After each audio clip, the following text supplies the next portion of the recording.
তোমারে কিন্তু পছন্দ হইছে, সাবধানে থাইকো, না হলে কিন্তু তুইলা নিয়া যামু। পুরুষালী কণ্ঠে এমন কথাটা শুনতেই শরীর শিরশির করে উঠল হৃদার। হৃদা সশরীরে ঘুরে তাকালো আশবিনের দিকে, তারপর রাগান্বিত গলায় বলল, লজ্জা টজ্জা করে না? রাস্তাঘাটে এসব কি বলতেছেন? আশবিন অধর বাঁকা করে হাসলো, তারপর ঠাট্টার স্বরে বলল, তোমারে দেখলেই আমার লজ্জা শিকে ওঠে, নাচন কোদন করে। তাছাড়া লজ্জা নারীদের ভূষণ, পুরুষকে ওসবে মানায় না। আর আমি ল্যাংটা দাঁড়িয়ে আছি নাকি লজ্জা পাবো কেন? আমি শার্ট প্যান্ট পইরাই আছি, তাই আমার লজ্জা টজ্জা করতেছে না। হৃদা আশবিনের সঙ্গে কোনো কথায় জিততে পারে না।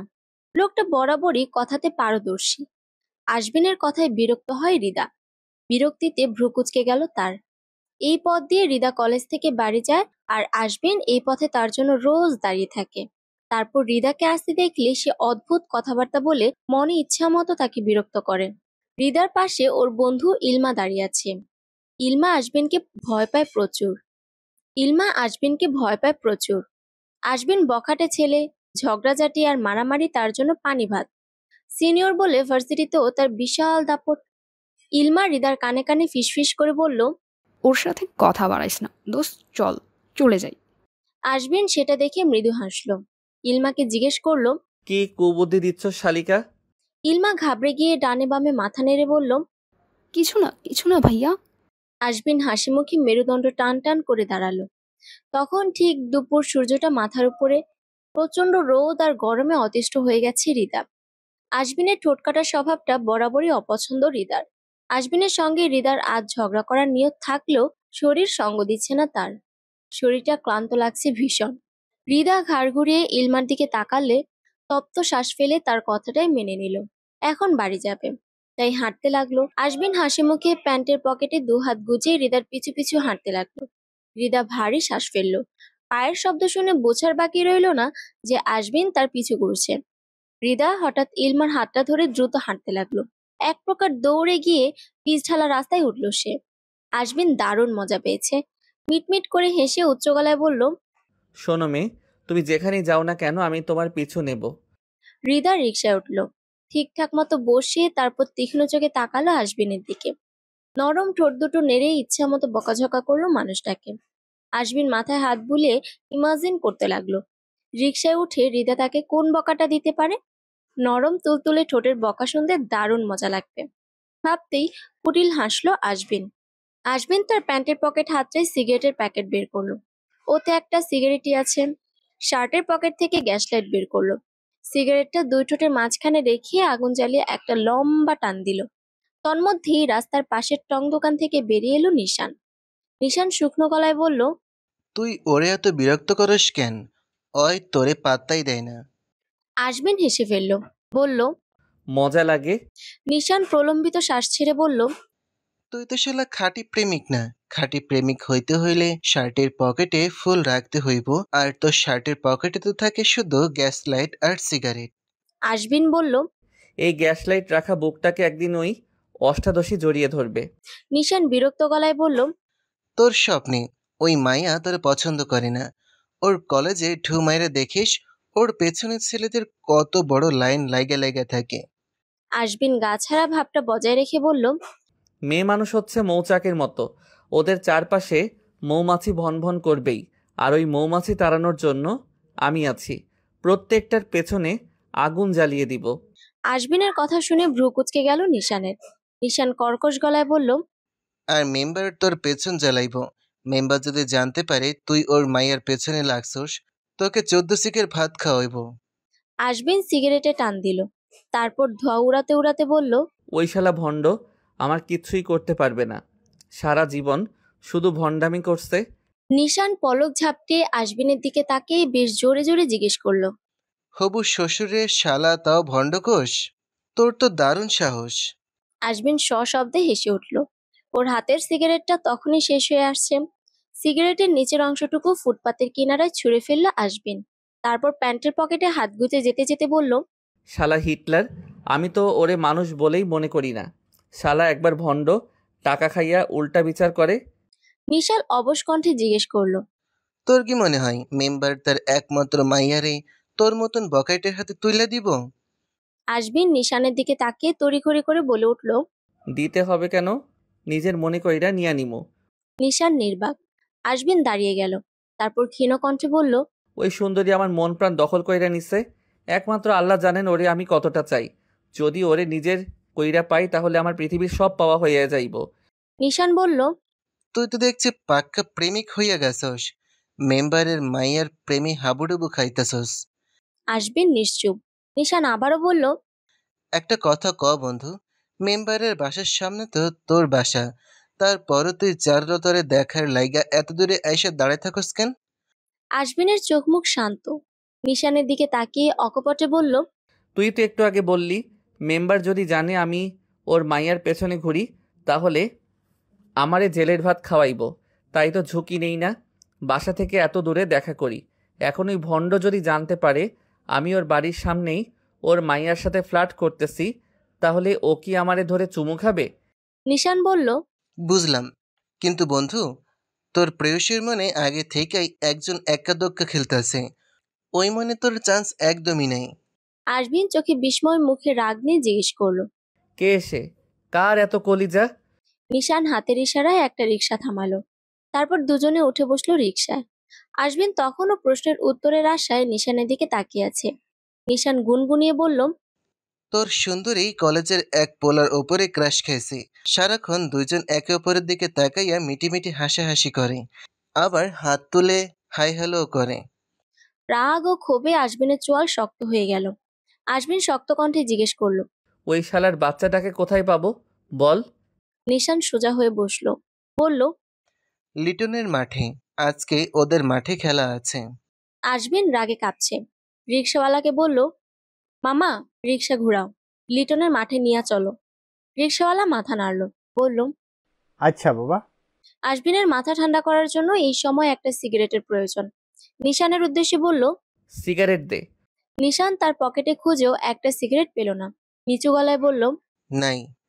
আশবিন রাগে গজগজ করে বলল, অকর্মা, তোরে দিয়ে একটা কাজও ঠিকঠাক মতো হয় না। লিটনের মাঠের পাশে রাস্তায় রিকশাটা থামলো। রিকশার ভাড়া মিটিয়ে নামলো আশবিন। অষ্টাদশীর হৃদয়ে এক্কা দোক্কা খেলা মানুষটাকে আঙ্গুল দিয়ে দেখিয়ে দিল নিশান। ক্রিকেট খেলার মাঠটার পাশে একটা ছোট বাগান অবস্থিত। কড়া রোদের তাপ থেকে বাঁচার জন্য সব খেলোয়াড়েরা বাগানের গাছগুলোর নিচে বসে আছে। খেলা শুরু হবে 4 ঘটিকায়।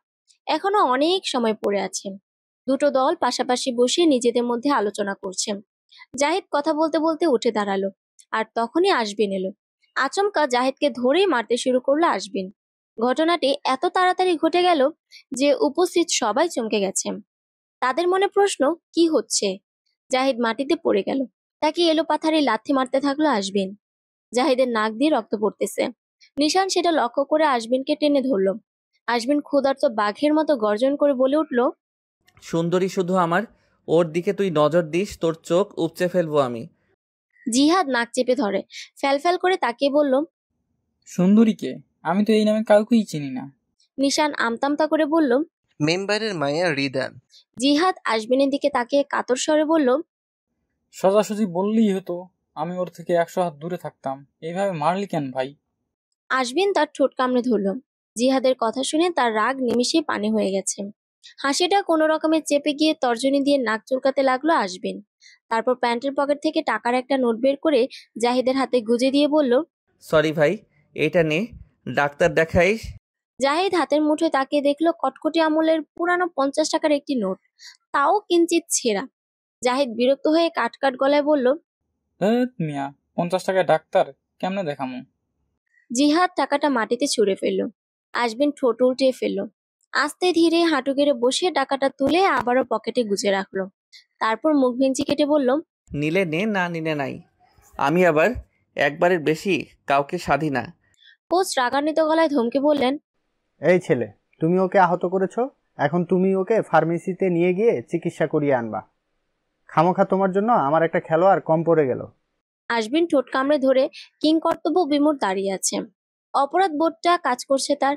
নিশান হুট করে বলে উঠল, আশবিন ক্রিকেটে খুব পারদর্শী। কোচ, আপনি ওকে আমাদের দলে নেন, দেখবেন আপনিই জিতবেন। কোচ ভ্রুকুচকে তাকিয়ে আশবিন নিশানের হাত শক্ত করে চেপে ধরে বলল। আমি কি এইখানে খেলতে আইছি?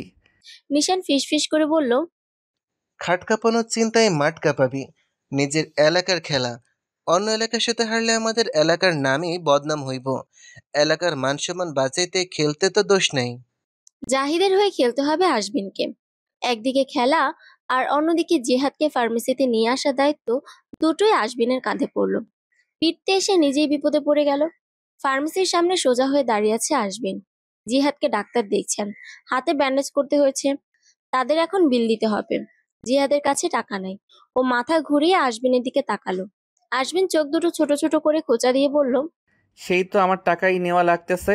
হুদাই তখন ফাপড় মারলি। জাহিদ শক্ত কণ্ঠে বলল। আমার এই অবস্থা তোর জন্যই হয়েছে। আশবিন ঠোঁট টিপে হাসলো। অন্যদিকে তাকেই শীষ বাজাতে লাগলো, এমন ভাব যেন সে জিহাদের কথাটা শুনতেই পায়নি। হিদার জন্য একটা ভালো সম্বন্ধ আসছে ভাইজান, তুমি অনুমতি দিলে ওরা আগামী সপ্তাহে হিদাকে দেখতে আসতে চায়। ভারী কি গলায় কথাগুলো বললেন সুলতানা। তারপর চোখে মুখে তীব্রতা রেখে তাকিয়ে রইল লোকমান রহমানের দিকে। লোকমান রহমান বেশ গম্ভীর ভঙ্গিতে পায়ের উপর পা তুলে বসে আছেন। ছোট বোনের কথাটি বেশ মনোযোগ দিয়ে শুনলেন উনি। এ সময় লোকমানের মা মরিয়ম আসলেন। ছেলে আর মেয়ের সামনে বসলেন তিনি। ছেলের মুখটা গম্ভীর দেখে জিজ্ঞেস করলেন, কি হয়েছে বাবা, তোর মুখটা এত ভাল লাগতেছে কেন? লোকমান সঙ্গে সঙ্গে উত্তর দিল না। খানিকক্ষণ পরে বললেন, তোমার মেয়ে আমার মেয়ের জন্য বিয়ের প্রস্তাব নিয়ে আসছে। মা, তুমি ওকে বুঝাও। দিদার এখনো বয়সই বা কত, এত তাড়াতাড়ি আমি ওর বিয়ে দেব না। সুলতানা ভারী নিঃশ্বাস ফেলল। উনি জানতেন তার ভাই বিয়ের কথা শুনলে নাক ছিটকাবেন। অতি সহজে বিয়ের জন্য রাজি হবে না কিছুতেই। কখন কি বলতে হবে, কি বললে তার ভাই বিয়েতে রাজি হবে, সবকিছু মাথার মধ্যে সেট করা সুলতানা। সব রকম ব্যবস্থা করে কোমর বেঁধে তবেই আসছে। সুলতানা থতমত কণ্ঠে বললেন, ভাইজান, একটাবার আমার পুরো কথাটা শোনো। এই বিয়ে হলে তোমারই লাভ হবে। বিয়ের সঙ্গে লাভ লসের কি সম্পর্ক? লোকমান ভ্রুকুঞ্চিত করলেন। তারপর জিজ্ঞেস করলেন, কিসের লাভ? সুলতানা খানিকটা এগিয়ে এলো। এ পর্যায়ে গলায় খানিকটা জোর দিয়ে বললেন, পাত্র সাধারণ কেউ না, জেলা মন্ত্রী শাহজাহান শিকদারের বড় ছেলে আফসান শিকদার। লোকমান রহমান ভ্রুকুচকে তাকালো। জেলা মন্ত্রীর ছেলের বিয়ের প্রস্তাব আসছে তার মেয়ের জন্য। বিষয়টি হজম করতে পারছেন না লোকমান। দেশে কি মেয়ের অভাব পড়ছে? চোখ মুখ গম্ভীর রেখে সুলতানার দিকে তাকালেন লোকমান। বড় ভাই তার কথা শুনতে ইন্টারেস্টেড দেখে খানিক নড়েচড়ে বসলো সুলতানা। এইবার কথা বলে মজা পাবেন তিনি। লোকমান জিজ্ঞেস করলেন, আমার মেয়েই কেন? সুলতানা হাসি হাসি মুখে বললেন, মন্ত্রী শাহজাহান শিকদারের বড় ছেলে আফসান শিকদারের বড় মনে ধরেছে আমাদের হিদাকে। সে তাকে রাস্তায় দেখেছিল, তারপর খোঁজ খবর নিয়ে জানতে পারে হিদা তোমার মেয়ে। বিয়ের প্রস্তাব দিয়ে ঘটক পাঠায়, কিন্তু ঘটক মশাই তোমাকে ভীষণ ভয় পায়, তাই সে বিষয়টা আমার সাথে শেয়ার করেছে। লোকমান গম্ভীর ভঙ্গিতে মাথা নাড়ল। সুলতানা একটু থেমে দম নিলেন। তারপর আবারও বললেন, একটু ভাবো ভাইজান, মন্ত্রীর ছেলের সঙ্গে হিদার বিয়ে হলে তুমি এখন আরো পাওয়ারফুল হবা। সব দিক থেকে তোমার লাভ আর লাভ। লোকমান রহমান দুবার মাথা নাড়ল। বললেন, ভেবে দেখব। ছোট্ট করে কথাটি বলে বসা থেকে উঠে দাঁড়ালো লোকমান। ইউনিয়ন পরিষদে যেতে হবে তার, জরুরি প্রয়োজন। মায়ের থেকে বিদায় নিয়ে সদর দরজার দিকে এগিয়ে গেল। ঠিক তখনই তিনি দেখতে পেলেন তার মেয়েটা আসতেছে। তাই দাঁড়িয়ে গেলেন তিনি। লোকমান রহমান তার জীবনের দুটো জিনিসকে সবচেয়ে বেশি ভালোবাসেন। প্রথম তার মেয়ে, আর দ্বিতীয় টাকা। রিদা তার বাবার সামনে দাঁড়িয়ে গেল। হাসি মুখে জিজ্ঞেস করলো, আব্বা, এই দুপুরবেলা কোথায় যাচ্ছ? লোকমান রহমান মেয়ের মাথায় হাত বুলিয়ে বললেন, এই তো একটু কাজে বাইরে যাচ্ছি, তুই ভেতরে যা। ঘেমে টেমে কি অবস্থা হয়েছে, জলদি গিয়ে ফ্রেশ হয়ে নে। রিদা মাথা নাড়ল। তারপর হুট করে উঁচু গলায় চারু বলল, আব্বা, আমার জন্য মজা নিয়ে এসো। লোকমান রহমান হাসলেন, বললেন, আচ্ছা আনবো। মেয়েটা তার ছোট থেকে এমন, বাবাকে বাইরে যেতে দেখলেই বলে কিছু নিয়ে এসো। ভুল করে যদি কোনোদিন কিছু নিয়ে আসতে ভুলে যায় তখন খুব রাগ করে। সুলতানা তার মায়ের সঙ্গে তখনও ড্রয়িং রুমে বসে আছে। রিদাকে দেখতে পেয়ে তিনি হাত জাগিয়ে বললেন, হিদা মা, এদিকে আয়। রিদা এলো। ও কাঁধ থেকে ব্যাগটা নামিয়ে সোফার উপরে রাখলো।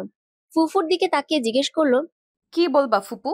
সুলতানা বললেন, হ্যাঁ মা, কেমন আছিস? ভালো, তুমি? আমি আর ভালো থাকি কেমনে বল, তোর চিন্তায় যে আমার ঘুম আসে না। ভাবি মরার সময় তোকে আমার হাতে তুলে দিয়ে বলেছিল তোকে যেন নিজের মেয়ের মতো দেখে রাখি। মাঝে মধ্যে তোর মায়ের কথা খুব মনে পড়ে। হৃদা সুলতানা হাতটা তার হাতের মুঠোয় নিয়ে বলল, মন খারাপ করো না ফুপু, মার জন্য দোয়া করো, আল্লাহ যেন আমার মাকে জান্নাত দান করেন। সুলতানা হৃদার মাথায় হাত বুলিয়ে বললেন, সব সময় দোয়া করি মা। এখন যা তো ফ্রেশ হয়ে আয়, আমি তোর জন্য খাবার বাড়ছি। হৃদার নিশ্চল পায়ে ওর রুমের দিকে চলে গেল। মরিয়ম বললেন, তোর ভাই হৃদার বিয়ের জন্য কখনো রাজি হবে না। দেখিস না মেয়েকে চোখে হারাই লোকমান। সুলতানা হাসল, বললেন, ভাইজান রাজি হবে মা, তাকে তো রাজি হতেই হবে। ক্ষমতার লোভ সব সম্পর্ককে পায়ের তলায় পিষে ফেলতে সময় নেয় না। ভাই তার পজিশন বজায় রাখার জন্যই বিয়েতে রাজি হবে। মরিয়ম উৎকণ্ঠিত গলায় বললেন, আমার মনটা এখনই কেমন অস্থির লাগতেছে। এই বিয়েতে একটা না একটা বিপদ নিশ্চিত হবে, দেখিস। সুলতানা উঠে গেল। যেতে যেতে বললেন, তুমি একটু বেশি নেগেটিভ চিন্তা ভাবনা করো মা। চারিদিক অন্ধকার হতে শুরু করেছে। আশবিন দরজা খুলে ঘরে ঢুকলো। দরজার পাশে সুইচ বোর্ডে চাপ দিয়ে লাইট অন করলো। তারপর ক্লান্ত শরীরটাকে টেনে টুনে নিয়ে গেল বিছানার উপর। তারপর ধপ করে শুয়ে পড়ল। নিশানের কথা শুনে খেলতে রাজি হওয়া তার উচিত হয়নি। অনেকদিন পর ক্রিকেট খেলায় তার শরীরটা প্রচন্ড ব্যথা করছে। আশবিন ভ্রু উঁচু করলো। এক পলক দেয়াল ঘড়িটায় তাকে সময়টা দেখে নিল। 7:50 এই সময় হৃদা রোজ তার রুমের বারান্দায় আসে দাঁড়ায়। হৃদার কথা ভাবতেই আশবিনের শরীরের সমস্ত ক্লান্তি নিমিষেই উধাও হয়ে গেল যেন। সে দ্রুত উঠে দাঁড়ালো। তন্মধ্যেই ছুটে গেল বারান্দায়। হৃদার বারান্দা ফাঁকা, রুমের মধ্যে আলো জ্বলছে। আশবিন অধীর হয়ে অপেক্ষা করতে লাগলো হৃদার আসার। বারবার ঠোঁট কামড়াতে লাগলো। এত দূর থেকে উকি দেওয়ার জন্য চেষ্টা চালালো। 20 মিনিট পেরিয়ে গেল, হৃদা এলো না। আশবিন হতাশাজনক শ্বাস ফেললো। তারপরও 10 মিনিট বারান্দায় বসে রইল সে। শরীর থেকে বিশ্রী একটা গন্ধ নাকে লাগছে। গোসল করতে হবে। আশবিন উঠে দাঁড়ালো। রুমে এসে চলে গেল গোসলে। হৃদাকে দেখতে না পাওয়ার আকাঙ্ক্ষা তার শরীর মনকে অস্থির করে তুলেছে। শুধু একটা টাওয়াল কোমরে জড়িয়ে বাথরুম থেকে বেরিয়ে এলো আশবিন। তারপর সেভাবেই বারান্দায় গেল। ভেজা চুল থেকে টপ টপ করে পানি পড়ছে তার বলিষ্ঠ দেহটায়। আশবিন আরেকটা তোয়ালে দিয়ে তার ভেজা চুল মুছতে লাগলো। সে সময় দেখলো হৃদার বারান্দায় একটা নারীর অবয়ব। সাদা রঙের ফিনফিনে ওনাটা হাওয়ায় মৃদু উঠতেছে। চাঁদের আলোয় চারুকে অপরূপ সুন্দরী লাগছে। আশবিনের ঠোঁটের কোণে হাসি ফুটে উঠলো তার অজান্তেই।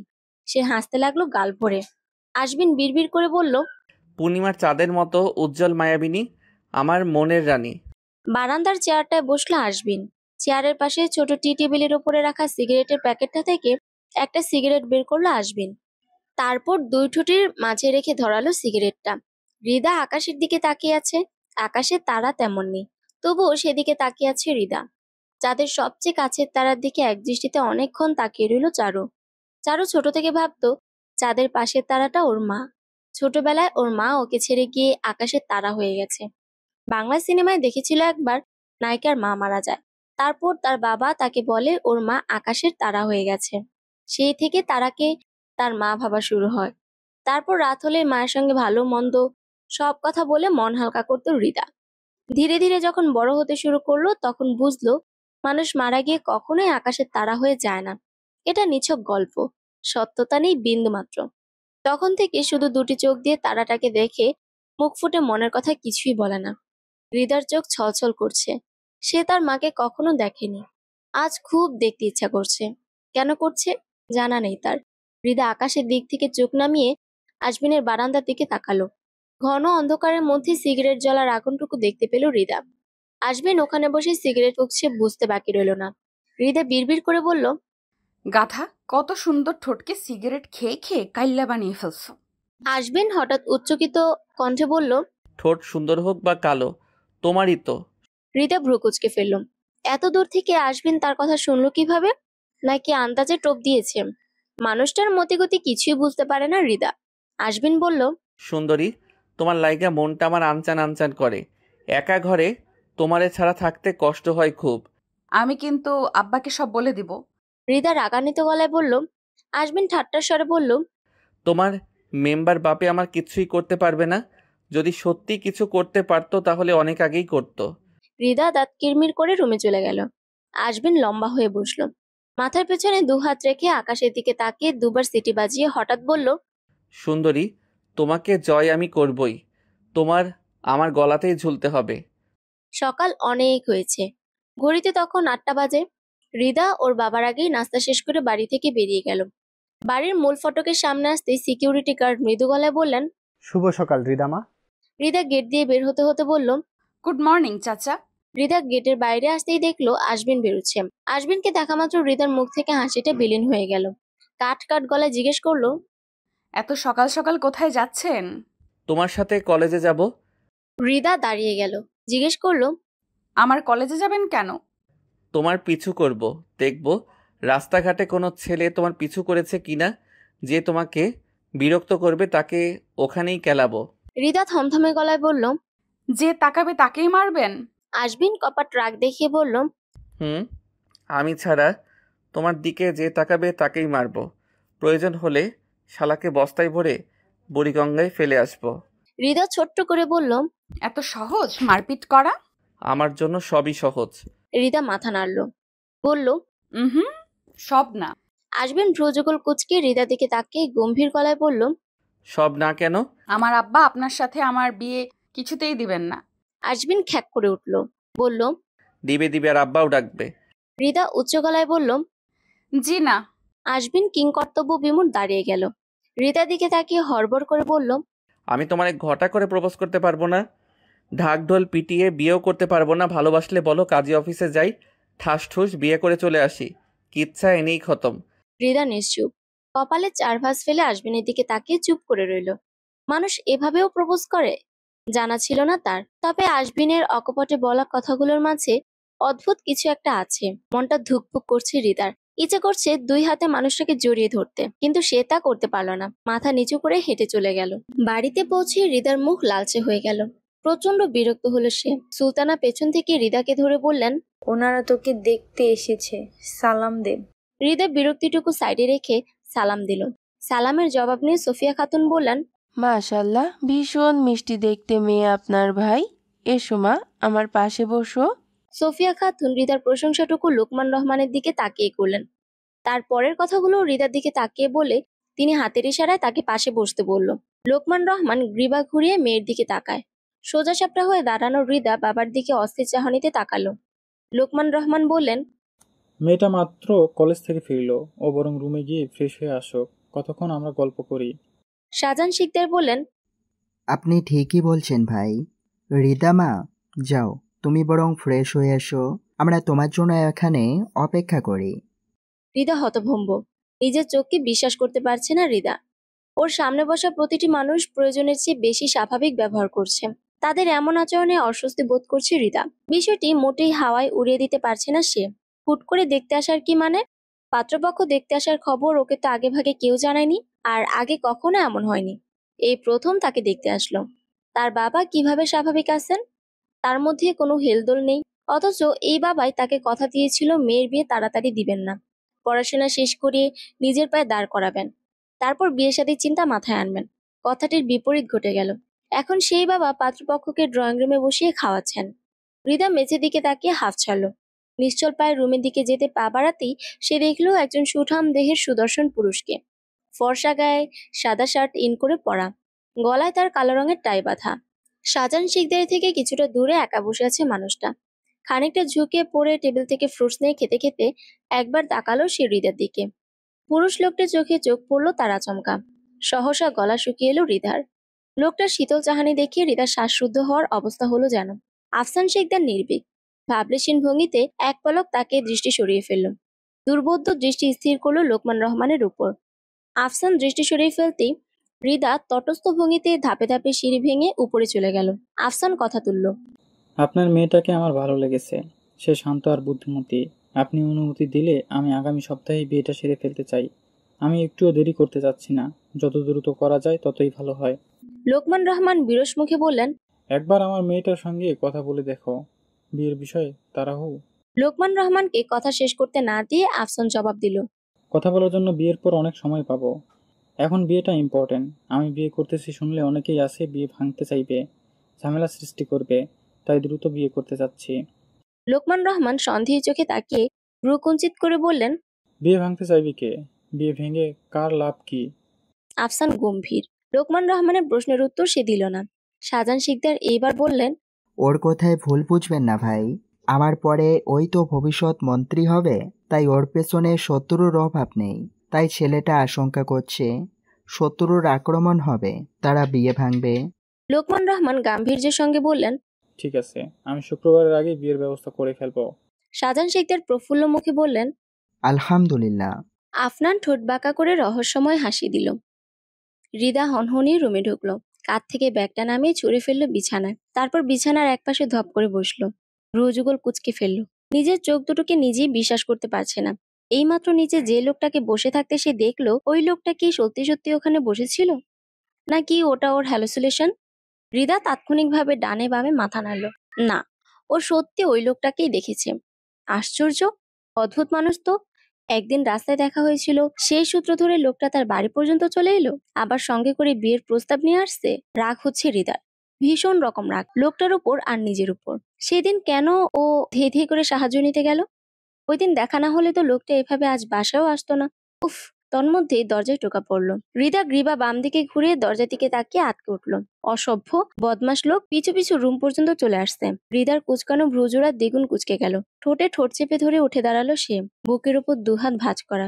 দরজার সাথে ড্যাশ দিয়ে দাঁড়িয়ে আছে আফনান, ঠোঁটে তার দুর্লভ হাসির রেখা। হৃদার চোয়াল শক্ত হলো। কাটকাট গলায় জিজ্ঞেস করলো, আমার রুমে আসার সাহস কে দিয়েছে আপনাকে? আফসান লঘু কণ্ঠে বলল, রুমে গেলাম কই? আমি এখনো দরজায় দাঁড়িয়ে আছি। তাছাড়া দুদিন পর এই রুমটা আমারই হবে, তাই দেখতে আসলাম। হৃদা শক্ত হলো। আফনান ধূপধাপ পা ফেলে রুমে এলো। অভিজ্ঞ চোখে ঘাড় ঘুরিয়ে ঘুরিয়ে রুমটা পর্যবেক্ষণ করে নিল। আফনান খাটের উপর বসলো। শ্লেষের স্বরে বলল, যদিও রুমটা ছোট, তবুও তোমার জন্য কষ্ট করে হলেও আমি মানিয়ে নেব। হৃদা রাগান্বিত গলায় বলল, পাগল হয়েছেন? আমার রুম আপনার হবে কেন? আফসান ঠোঁট টিপে হাসলো। দুষ্টুমি করে বলল, পাগল হয়েছি তোমার প্রেমে। আফসানের কথা শুনে হৃদার শরীর জ্বলছে রাগে। দাঁত কিরমির করছে সে। এই মুহূর্তে তার ইচ্ছা করতেছে লোকটাকে ধাক্কা দিয়ে রুম থেকে বের করে দিতে। হুম, শুধু রুম না, বাড়ি থেকে বের করতে। আফসান হয়তো বুঝলো তার মনের কথাটা। বসা থেকে উঠে দাঁড়ালো। 2 কদম পা এগিয়ে গেল চারুর দিকে। মুখোমুখি দাঁড়িয়ে খানিকটা ঝুঁকে পড়লো হৃদার দিকে। আফসান হৃদার চোখের দিকে তাকিয়ে চোখে চোখ রাখে। অদ্ভুত স্বরে বলল, ওই দিনের কথা মনে আছে?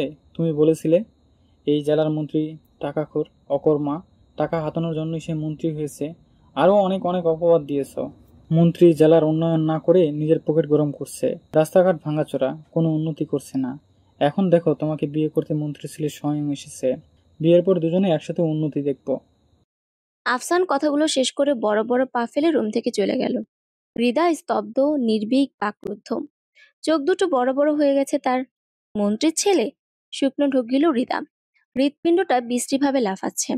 হৃদা তখনও দাঁড়িয়ে আছে। সহসা মাথাটা চক্কর দিয়ে উঠল তার। হৃদা বিছানায় বসলো। চোখ দুটো বন্ধ করে 2 হাতে মাথাটা চেপে ধরলো। একেই বলে খাল কেটেছি, কুমির আসছে না দেখে নিজেই নাচতে নাচতে গিয়ে কুমির থাকা জলে ঝাঁপিয়ে পড়েছি। কুড়ালে পা কাটছিল না বলে নিজেই কুড়ালের নিচে পা রেখে বলেছি, নে ভাই কুড়াল, সারা জীবন তো শুধু ঘাস কাটিস, এবার না হয় আমার পাটা একটু কাট। হৃদা শ্বাস ফেলল। মস্তিষ্ক তাকে এই মুহূর্তে অদৃশ্য এক বিপদ সংকেত দিচ্ছে। বিপদ হবে, তাই সাবধান করতেছে। হৃদা চোখ দুটো ছোট ছোট করে চাইলো। বুকের মধ্যে তখনও ধকধক করছে। আড়ষ্ট হয় হৃদা। বিড়বিড় করে বলল, আবার কোন বিপদ নাচতেছে মাথার উপরে? সন্ধ্যা ঘনিয়ে আসে। ব্যালকনির দেয়াল ঘেঁষে দাঁড়িয়ে আছে হৃদা। চোখ মুখ গম্ভীর, ভ্রুযুগল কুচকানো। একটু পরপর ঠান্ডা শীতল হাওয়া এসে শরীরকে কাঁপিয়ে তুলছে। হৃদার দৃষ্টি আকাশের দিক থেকে সরিয়ে বাড়ির সামনে তাকায়। গেটের সামনে দাঁড়িয়ে আছে লোকমান রহমান ও তার ফুফু বিদায় দিচ্ছেন শাহজাহান শিকদার ও তার পরিবারকে। ওরা 3 জন গাড়িতে উঠে বসা মাত্র গাড়িটা বাতাসের সঙ্গে তাল মিলিয়ে হুড়হুড় করে চলে গেল। হৃদা তপ্ত শ্বাস ফেলে অন্যদিকে চোখ সরালো। বাড়ি থেকে একটু দূরে একটা বিশাল বড় আম গাছ। সন্ধ্যার আবছা অন্ধকারে ওইখানটায় কাউকে দাঁড়িয়ে থাকতে দেখে চোখ দুটো শুরু করে চাইল। আসবিন? হ্যাঁ, আসবিন। ও ওখানে দাঁড়িয়ে আছে কেন? মনে হচ্ছে কোনো পাথরের মূর্তি। আচমকা আসবিন মাথা তুলে তাকালো হৃদার বারান্দার দিকে। ধরা পড়েছে এমন ভাবে চমকে উঠল হৃদা। আসবিন কিংকর্তব্য বিমূঢ় দাঁড়িয়ে আছে। লোকমান রহমান বাড়ির ভিতর চলে যেতেই আশবিন হাতের ইশারায় হৃদাকে নিচে আসতে বলে। হৃদা ডানে বামে মাথা নেড়ে তাৎক্ষণিক রুমের ভেতর চলে গেল। বিছানার উপর বসে ভারী নিঃশ্বাস ফেলল। হৃদস্পন্দন বাড়তে লাগলো। দুঃখপোকানির আওয়াজ শুনতে পেল হৃদা। কোনো ছেলের সাথে কথা বলতে দেখলেই আশবিন তাকে পেটায়। সেখানে সে যদি জানতে পারে ওকে একজন দেখতে আসছে, তাহলে ও কি করবে? ভাবতেই শরীরে কাঁটা ফুটলো যেন। হঠাৎ ক্রিং ক্রিং শব্দে ফোন বেজে উঠল। ঘাড় ঘুরিয়ে বিছানার উপর থেকে ফোনটা নিল সে। ফোনের স্ক্রিনে জলজল করছে আশবিনের নাম। হৃদয় শুকনো ঢোক গিলে নেয়। কলটা কেটে ফোনটা আবার বিছানার উপর উল্টো করে রাখে। সশব্দে ফোন আবারও বেজে উঠল।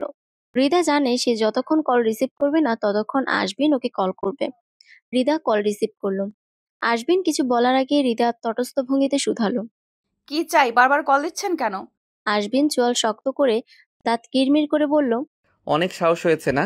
আমার কল কাটার সাহস কে দিয়েছে তোমাকে? 2 মিনিট সময় দিচ্ছি, কথা আছে, জলদি নিচে আসো। হৃদা থতমত কণ্ঠে বলল, পারবো না, আব্বা বাসায় আছেন, দেখলে বকা দিবেন।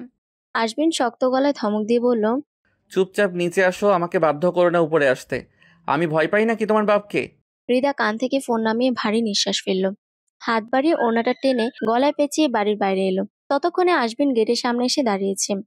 হৃদাকে দেখা মাত্র আশবিন শক্ত গলায় বলল, এই মাত্র যে গাড়িটা গেল, ওরা কেন এসেছিল? হৃদয় বিচলিত হয়। থমথমে গলায় জিজ্ঞেস করল, কেন? যেই আসুক তাতে আপনার কি? আশবিন থমকে উঠল। উচ্চ গলায় বলল, কথা ঘোরাচ্ছ কেন? সোজা কথা সোজা উত্তর দিতে পারো না? হৃদা আহত চোখে তাকিয়ে আছে। আশবিনের হঠাৎ করে হলো কি? সে কখনো হৃদার সাথে এই টোনে কথা বলেনি। হৃদা মাথা নিচু করে ফেলল। আশবিন হালকা আকাশি রঙের শার্ট পরেছে। শরীরের সাথে আটসাট ভাবে লেপ্টে রয়েছে শার্টটা। হৃদার কোকড়া চুলগুলো পিঠে পড়ে আছে। আল গোছে চুলগুলো হাতের সাথে পেঁচিয়ে কাকড়া দিয়ে বেঁধে নিল। আশবিন আকাশের দিকে তাকিয়ে গভীর শ্বাস ছাড়ল। ফুল হাতা শার্ট কনুই পর্যন্ত ভাঁজ করতে করতে জিজ্ঞেস করলো, প্রশ্ন করেছি, কথা কানে যাচ্ছে না? হৃদা থমথমে গলায় বলল, মন্ত্রী শাহজাহান শিকদার আর তার স্ত্রী ও ছেলে এসেছিল। আশবিন রুক্ষ গলায় বলল, কেন এসেছিল? হৃদা ক্ষীণ কণ্ঠে বলল, আমায় দেখতে এসেছিল, বিয়ের পাকা কথাও হয়ে গেছে। আশবিন শক্ত করে হাত দুটো মুষ্টিবদ্ধ করল। রাগে শরীর কাঁপছে। আশবিন হুট করে হৃদার হাতটা চেপে ধরেন। মৃদু আর্তনাদ করে উঠল হৃদা। আশবিন চোখ বন্ধ করে ভারী নিঃশ্বাস ফেলল। তারপর রুদ্ধ কণ্ঠে বলল, তুমি এই বিয়ে করবে না, বাসায় গিয়ে সোজাসুজি না করে দিবে। তুমি শুধু আমার। আমি বেঁচে থাকতে তোমাকে কেউ আমার থেকে আলাদা করতে পারবে না, কেউ না।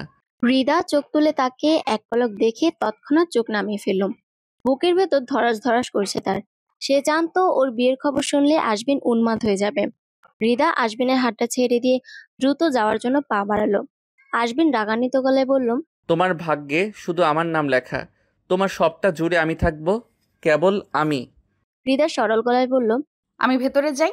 সদ্বিত ফিরে পেল আশবিন। উপর-নিচ মাথা নাড়ল। হৃদা নিশ্চল পায়ে চলে গেল। আশবিন সোজা হয়ে দাঁড়িয়ে আছে। প্যান্টের পকেট থেকে ফোন বের করে চটজলদি কাউকে কল করলো। মুখটা বিভৎসভাবে কুঁচকে বিরক্তির সাথে চলে গেল।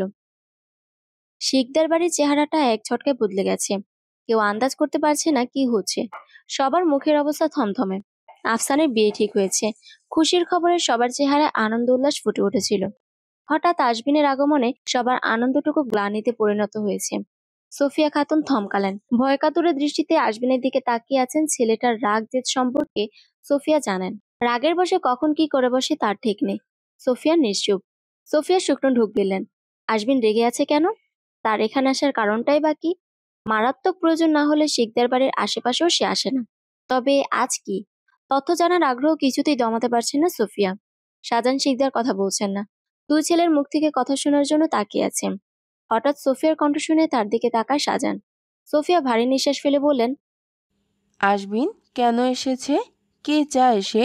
তুমি একবার জিজ্ঞেস করো। ওদের দুই ভাইকে দেখে মনে হচ্ছে একজন আরেকজনের রক্তের পিপাসু হয়ে গেছে। শাহজাহান শিকদার ঠোঁট নাড়িয়ে বললেন, আমি জানি না সোফিয়াও কেন এসেছে। ওরা কি বিষয়ে কথা বলছে তুমি শুনতে পাচ্ছ কি? সোফিয়া নাসূচক মাথা নাড়ল। তিনি শুনতে পাচ্ছেন না। শাহজাহান শিকদার ঢোক গিলেন। কি চলছে তার দুই ছেলের ভেতর? ওরা কি নিয়ে কথা বলছে? আশবিন চোয়াল শক্ত করে। বাবা মাকে অবাক করে দিয়ে হঠাৎ আফসানের শার্টের কলার চেপে ধরল। তখনই পরিস্থিতি হঠাৎ স্রোতের বিপরীতে বইতে লাগলো। আশবিনের আচমকা আক্রমণের অপেক্ষা ছিল যেন আফসান। রহস্যময় হাসি ফুটে উঠল আফসানের ওষ্ঠদয়। সে মেরুদণ্ড টান টান করে দাঁড়িয়ে আছে। আজমিনের কাজ দেখে শাহজাহান শিকদার ও সোফিয়া ওদের পাশে এসে দাঁড়ায়। ছোট ছেলের হাত টেনে ধরে বললেন, আজবিন কি বেয়াদবি করছো? রাস্তায় থেকে ছোট লোকদের মতো কাজ করছো। ও তোমার বড় ভাই, ছাড়ো বলছি। আজমিন ছাড়ল না, বাবার কথা কানে তুলল না মোটেও। আজমিন মুখ থেকে বলল, আমি ওর জান নিয়ে নেব। ওর সাহস হয় কি করে আমার প্রাণের দিকে হাত বাড়ানোর? আমার জীবনের সব সুখ শান্তিও নিজের করে নিয়েছে, কিন্তু এইবার আমি আর সেটা হতে দেব না। শাহজাহান শিকদার ভ্রুকুঞ্চিত করলেন। ছেলের কথা তার মাথার উপর দিয়ে গেল যেন। কিসের প্রাণ? আজমিন ঘটনা তাদের বলল। সব শুনে শাহজাহান শিকদার দোটানায় পড়ে গেল। তার দুটো ছেলে, একটা মেয়ের জন্য লড়াই করছে। এক ভাই আরেক ভাইয়ের প্রাণ নিতে উঠে পড়ে লেগেছে। শাহজাহান শিকদার ভারী নিঃশ্বাস ফেলল, বললেন, ঠিক আছে, আমি দেখছি কি করা যায়। আজমিন চেঁচিয়ে বলল, হৃদা আমার, শুধু আমার। ওর দিকে হাত বাড়ালে আপনার বড় ছেলের অস্তিত্ব আমি দুনিয়া থেকে মুছে দিব। আফসান শান্ত গলায় বলল, আমার জন্য বাবা আপনি তাকে দেখতে গিয়েছিলেন। আমার বিয়ে তার সঙ্গেই হবে, আর যদি না হয় আপনার সাম্রাজ্য ধূলিসাৎ করে দেব। আজমিন তেড়ে এলো। সহসা কয়েক জোড়া চোখকে বিস্ময়াভিভূত করে দিয়ে আফসান তার পিছনের প্যান্টে গুজে রাখা পিস্তলটা বের করে আনলো। হঠাৎ সেটা আজমিনের কপালে ঠেকিয়ে বলল, আমার সাথে খেলতে আসলে মৃত্যুকে গলায় লাগাতে হবে। আমি যা চাই সেটা যে কোনো উপায় নিজের করে নেই। তুই এই গল্পের হিরো আর আমি হলাম ভিলেন। যেখানে আমি ভিলেন সেখানে নায়ক নায়িকাকে পাবে, ভাবাও মূর্খতা। আজমিনের চাহনিতে ক্রোধ। আফসানের কথা শুনে রাগের চোটে তেলে বেগুনে জ্বলে উঠল। আজমিন খিটখিটে মেজাজের সঙ্গে সঙ্গেই জবাব দেয়, আমি বেঁচে থাকতে সম্ভব নয়। আফসান হাসলো, মাপা হাসি, কপাল কুঁচকে ফেলল। পিস্তলের সামনে দাঁড়িয়ে এই কথা একদম বেমানান। শাহজাহান শিকদার ধমক দিয়ে উঠলেন। আজমিন বাবার দিকে তাকিয়ে কণ্ঠে তেজ বজায় বলল, আপনার ছেলেকে সাবধান করে দিন আব্বা। আমার ভালোবাসার দিকে হাত বাড়ালে তাকে পুড়িয়ে ছারখার করে দেব। আগুন নিয়ে খেলছে। আফসান মাথা নিচু করে বাঁকা হাসি দিল। সে উচ্চস্বরে বলল, যেদিন সে আমার গাড়িতে উঠে বসেছিল সেদিন থেকে সে আমার হয়ে গেছে। তার সামনে আগুন আছে নাকি পানি সেটা আমার দেখার বিষয় না। আজমিন কপট রাগ দেখিয়ে বলল, ও কোনো জড় বস্তু না যে তুই বলি আর ও তোর হয়ে গেল। আফসান ঠোঁট টিপে হাসল, সহাস্যে বলল, প্রসেস চলছে ব্রো। অন্ধকার চারিদিকে। দূরের রাস্তা থেকে মাঝে মাঝে ভেসে আসে গাড়ির শব্দ। দিঘির পাশে সবুজ ঘাসের উপর বসে আছে তারা। জ্যোৎস্নার কোমল আলো দিঘির জলে পড়ে ঝিকিমিকি খেলছে। হালকা ঢেউয়ে আলো ভেঙে ভেঙে যাচ্ছে। দিঘির জলে চাঁদের নিরন্তন খেলা নির্বাক তাকিয়ে দেখছে আজমিন। ঠোঁটের সিগারেটটা প্রায় শেষ। পুরোপুরি শেষ হতেই ওটাকে দূরে ছুঁড়ে ফেলে দিল আজমিন। তারপর নিশানের দিকে তাকিয়ে ভারী গলায় বলল, আরেকটা দে। নিশান দম ফেলল। আজমিন সন্ধ্যা থেকে একটানা সিগারেট টানছে। ইতিমধ্যে এক প্যাকেট শেষ করে ফেলেছে, এখন আবার এক প্যাকেট চাচ্ছে। আজমিনকে এত সিগারেট টানতে 3 বছর আগে একবার দেখেছিল সে। সেদিন 3 প্যাকেট খেয়ে 3 দিন অসুস্থ ছিল। সেদিনও ওর বাবার বাড়ি থেকে বের হয়ে চলে এসেছিল। আজ আবার কি হয়েছে? নিশান সেটা জানে না। জ্যোৎস্নার আলোয় আজমিনের দিকে ভালো করে তাকালো সে। নিশান শক্ত গলায় বলল, আর কোথায় পাবো? পুরো প্যাকেট তো শেষ করে ফেলেছিস। আজমিন ফুঁসে উঠল। নিশান ফের বলল, কি হয়েছে বল? আজমিন কিছুই বলল না, জোরে জোরে নিঃশ্বাস ফেলতে লাগলো। আজমিনের মুখে কোনো বাক্য নেই। তার পৃথিবী যেন উলটপালট হয়ে গেছে। কেবল বুক চিরে রুদ্র শ্বাস বেরিয়ে আসে। নিশান আন্দাজে বলল, তুই আজ তোর বাবার বাড়িতে গিয়েছিলি? ওই লোক আমার বাবা না। উনি আমার বাবা হয়ে উঠতেই পারেননি। উনি শুধু আফসান শিকদারের বাবা। আজমিনের চোখ ছলছল করছে। এই বুঝি চোখের পানি টুপ করে গড়িয়ে পড়ল। নিশান আজমিনের কাঁধ শক্ত করে চেপে ধরে বলল, তিনি ডেকেছিলেন কেন? আবার বকেছে তো কি? আজমিন মাথা নেড়ে না বুঝালো। কর্কশ গলায় বলল, আমাকে ডাকেননি, নিজেই গিয়েছিলাম। কেন? জানোয়ারটার মুখোমুখি হতে। জানোয়ার? হ্যাঁ, আফসান শিকদার। ওর তুখর বুদ্ধি আর অভিনয়ের জন্য আমি কখনো বাবা মায়ের ভালোবাসা পাইনি। ও সব অন্যায় করতো আর খুব সাফাইভাবে সেসব আমার উপর চাপিয়ে দিত। বাবা তার কথায় বিশ্বাস করতেন আর মা আমার চেয়ে বেশি তার সৎ ছেলেকেই ভালোবাসে। শুধুমাত্র ওর জন্য আমার জীবনটা জাহান্নাম হয়ে গেছে। এসব আমি জানি। তুই ওই বাড়িতে গিয়েছিলি কেন সেইটা বল। ওই জানোয়ারটার আমার সব কিছুর উপর নজর। ছোটবেলা থেকে আমার সব কিছু ছিনিয়ে নিয়েছে সে, আর এখনও সে ওইটাই করছে। কিন্তু এইবার আমি চুপ করব না। আমার ভালোবাসার দিকে নজর দিয়েছে, হৃদাকে আমার থেকে ছিনিয়ে নিতে চাই। আমি এটা হতে দেব না, কিছুতেই না। বিস্ময়ে ভ্রু কুঁচকে ফেলল নিশান। হৃদা আর আফসান কিভাবে কি সে কিছুই বুঝতে পারছে না। নিশান বলল, আফসান কিভাবে হৃদার কাছে পৌঁছালো? জানি না। নিশান গম্ভীর গলায় বলল, এর মানে আফসান শুরু থেকেই তোর ওপর নজর রাখছে। ওর কোনো লোক তোর পেছনে লেলিয়ে দিয়েছে, আর সেই তোর সব খবর তাকে দেয়। আজমিন কপালে 4 ভাঁজ ফেলল। নিশান কথাটা মন্দ বলেনি। এমন হতেই পারে তার উপর নজর রাখছে কে, সেই মানুষটাকে তাড়াতাড়ি খুঁজে বের করতে হবে। হুট করে নিশান বলল, চোখে পানি কেন তোর? কই না তো। আজমিন চোখ আড়াল করে পানিটুকু মুছে নিল। নিশান হেসে ফেলল। আজমিনের কাঁধে চাপ দিয়ে বলল, রিয়েল লাভ জিনিসটাই এমন ভাই, শক্তপোক্ত মানুষও তার কাছে মাথা নত করে। হৃদয়কে হারানোর ভয় ঢুকেছে তোর মধ্যে। আজমিন নিশ্চুপ। নিশানের কথা মিথ্যে নয়। নিশান বলল, তুই হৃদয়ের সঙ্গে কথা বল, তারপর ওর বাবার সঙ্গে। আমার মনে হয় হৃদয় তোকে ভালোবাসে। হৃদয় যদি তোকে চায়, তাহলে একটা আফসান কেন, 10টা আফসানও তোদের আলাদা করতে পারবে না। আজমিন চোখ গোল গোল করে তাকালো। নিশান তার প্রকৃত বন্ধু। মাঝে মধ্যে এত দারুণ দারুণ আইডিয়া দেয় যা খুব উপকারে আসে। আজমিন আচমকা নিশানকে জড়িয়ে ধরল। খুশিতে গদগদ কণ্ঠে বলল, আমি এখনই যাচ্ছি। নিশান হঠাৎ আজমিনের হাত ধরে থামিয়ে দিল তাকে। মৃদু গলায় বলল, এখন না, আগামীকাল দেখা করবি। চেহারা যে অবস্থা করেছিস, এই অবস্থায় হৃদয় তোকে দেখলে ভয়ে অজ্ঞান হয়ে যাবে। আজমিন ফিচেল হাসল। আজমিন বাড়ি এসেছে রাত 8টায়। সে রুমে ঢুকে তোয়ালে নিয়ে বাথরুমে চলে গেল। 30 মিনিট সময় নিয়ে গোসল সেরে তারপর একটা তোয়ালে কোমরে পেঁচিয়ে বেরিয়ে এলো। অন্য আরো একটা তোয়ালে তার হাতে। ভেজা চুলগুলো মুছতে মুছতে বারান্দায় এসে দাঁড়ায় সে। চুলের পানি পিঠ বেয়ে বেয়ে পড়ছে। আজমিন ভ্রুকুচকে তাকায় হৃদার বারান্দার দিকে। বারান্দা অন্ধকার, রুমের আলো নেভানো। রুমের আলো অন থাকলে বারান্দায় আলো আসে।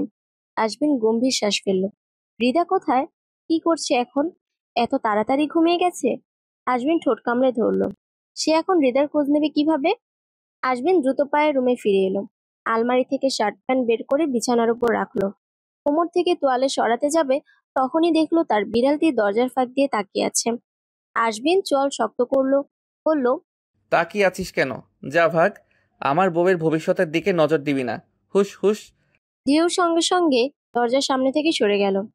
মেরুন রঙের টি শার্ট, ধূসর রঙের প্যান্ট পরে আয়নার সামনে দাঁড়ায়। চিরুনি চালিয়ে চুলগুলো ঠিকঠাক করে আবারও বারান্দায় এলো আজমিন। অবশ্য দেখা পেল তার হৃদার। রুমের আলো জ্বলছে। সে আলোয় আলোকিত বারান্দা। হৃদা বারান্দায় দাঁড়িয়ে আছে। হালকা বাতাসে হৃদার চুলগুলো উঠছে।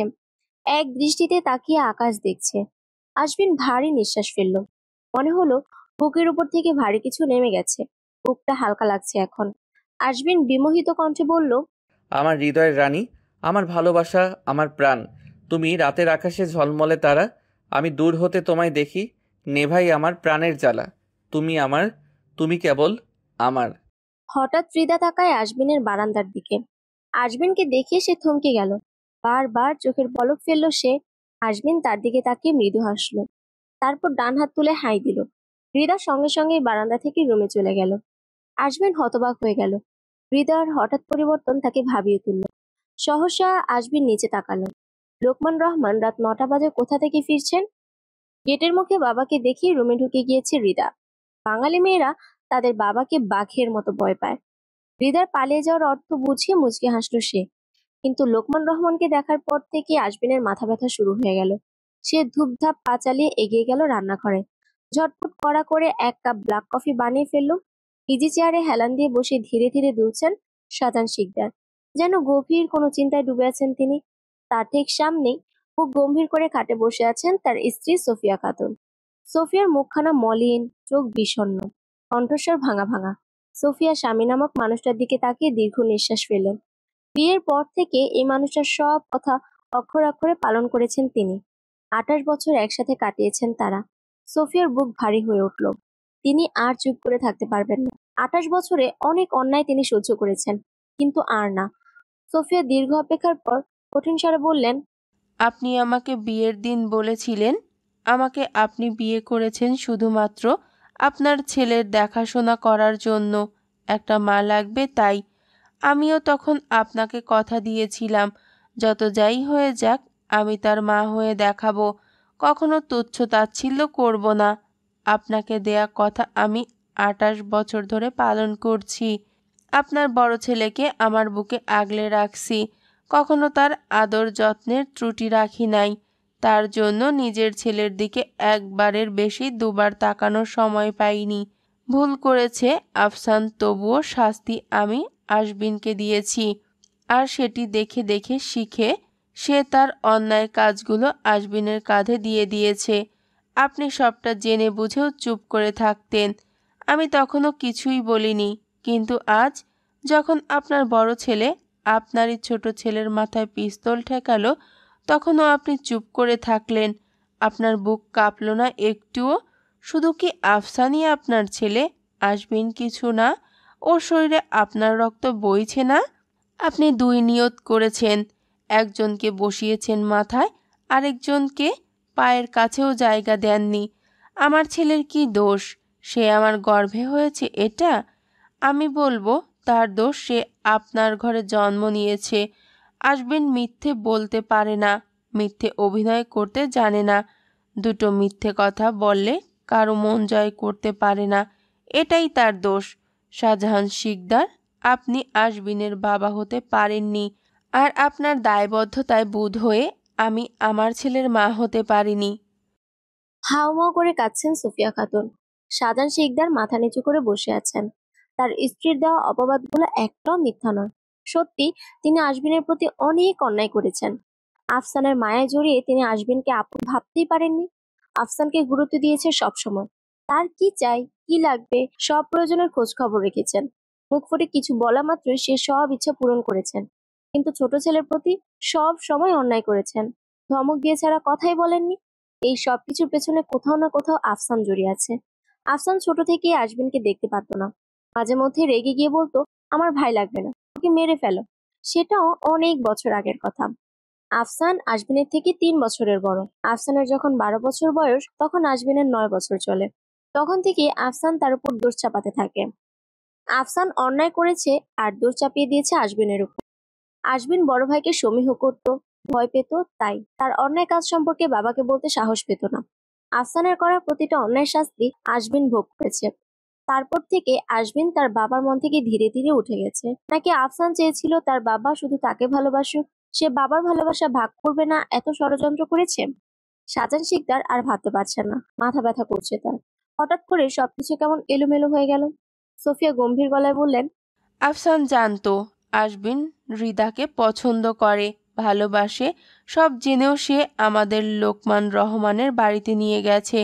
রিদাকে বিয়ে করার জেদ করেছে, কারণ একটাই, আশবিন রিদাকে পছন্দ করে, আশবিনকে কষ্ট দিতে চায়। আশবিনের প্রতি আপনার কোনো দায়বদ্ধতা নেই শাহজাহান শিকদার। আপনি সেলফিশ, ঠিক আপনার বড় ছেলের মতো।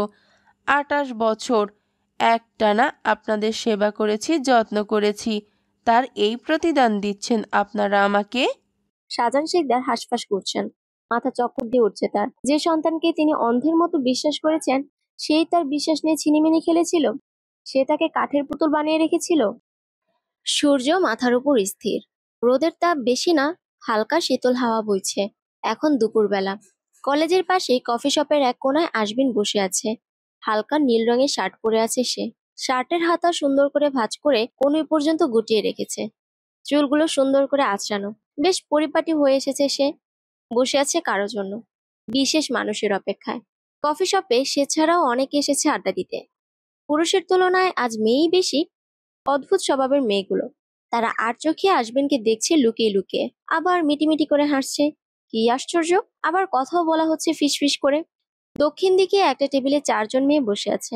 অনেকক্ষণ যাবৎ আশবিনকে চোখ দিয়ে গিলছে তারা।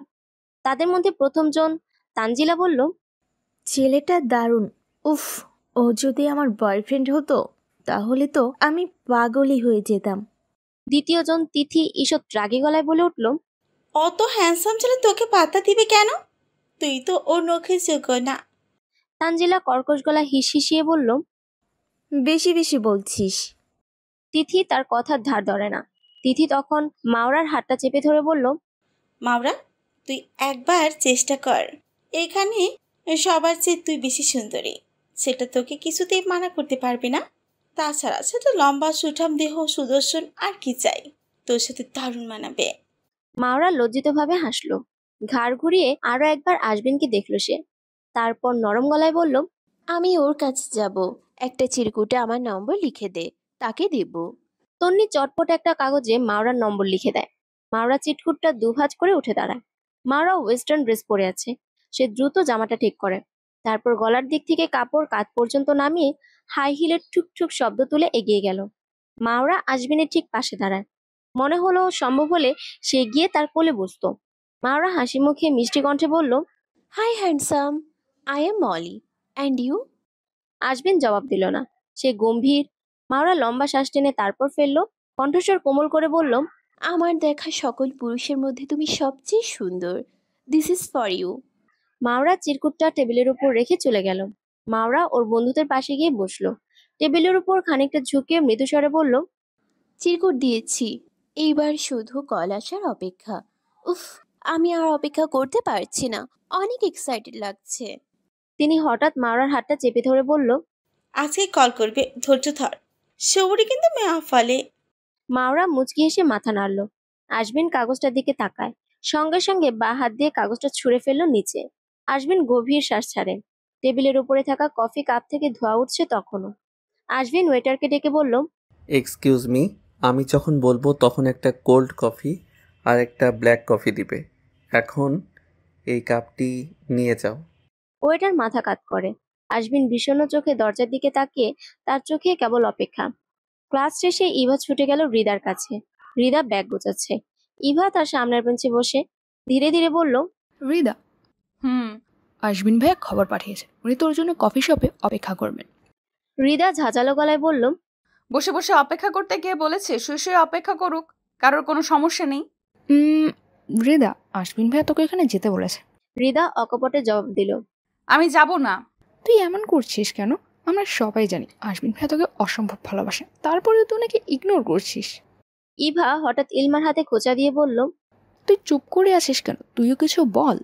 ইলমা দ্রুত মাথা নাড়ল, হড়বড়িয়ে বলল, হ্যাঁ রে হৃদা, তোর ডেফিনেটলি যাওয়া উচিত। প্লিজ চলে যা, তুই না গেলে ভাইয়া আমাদের গলা টিপে ধরবে। তাদের মুখে এক প্রকার চাপা ভয়। হৃদা ঠোঁট টিপে হাসল।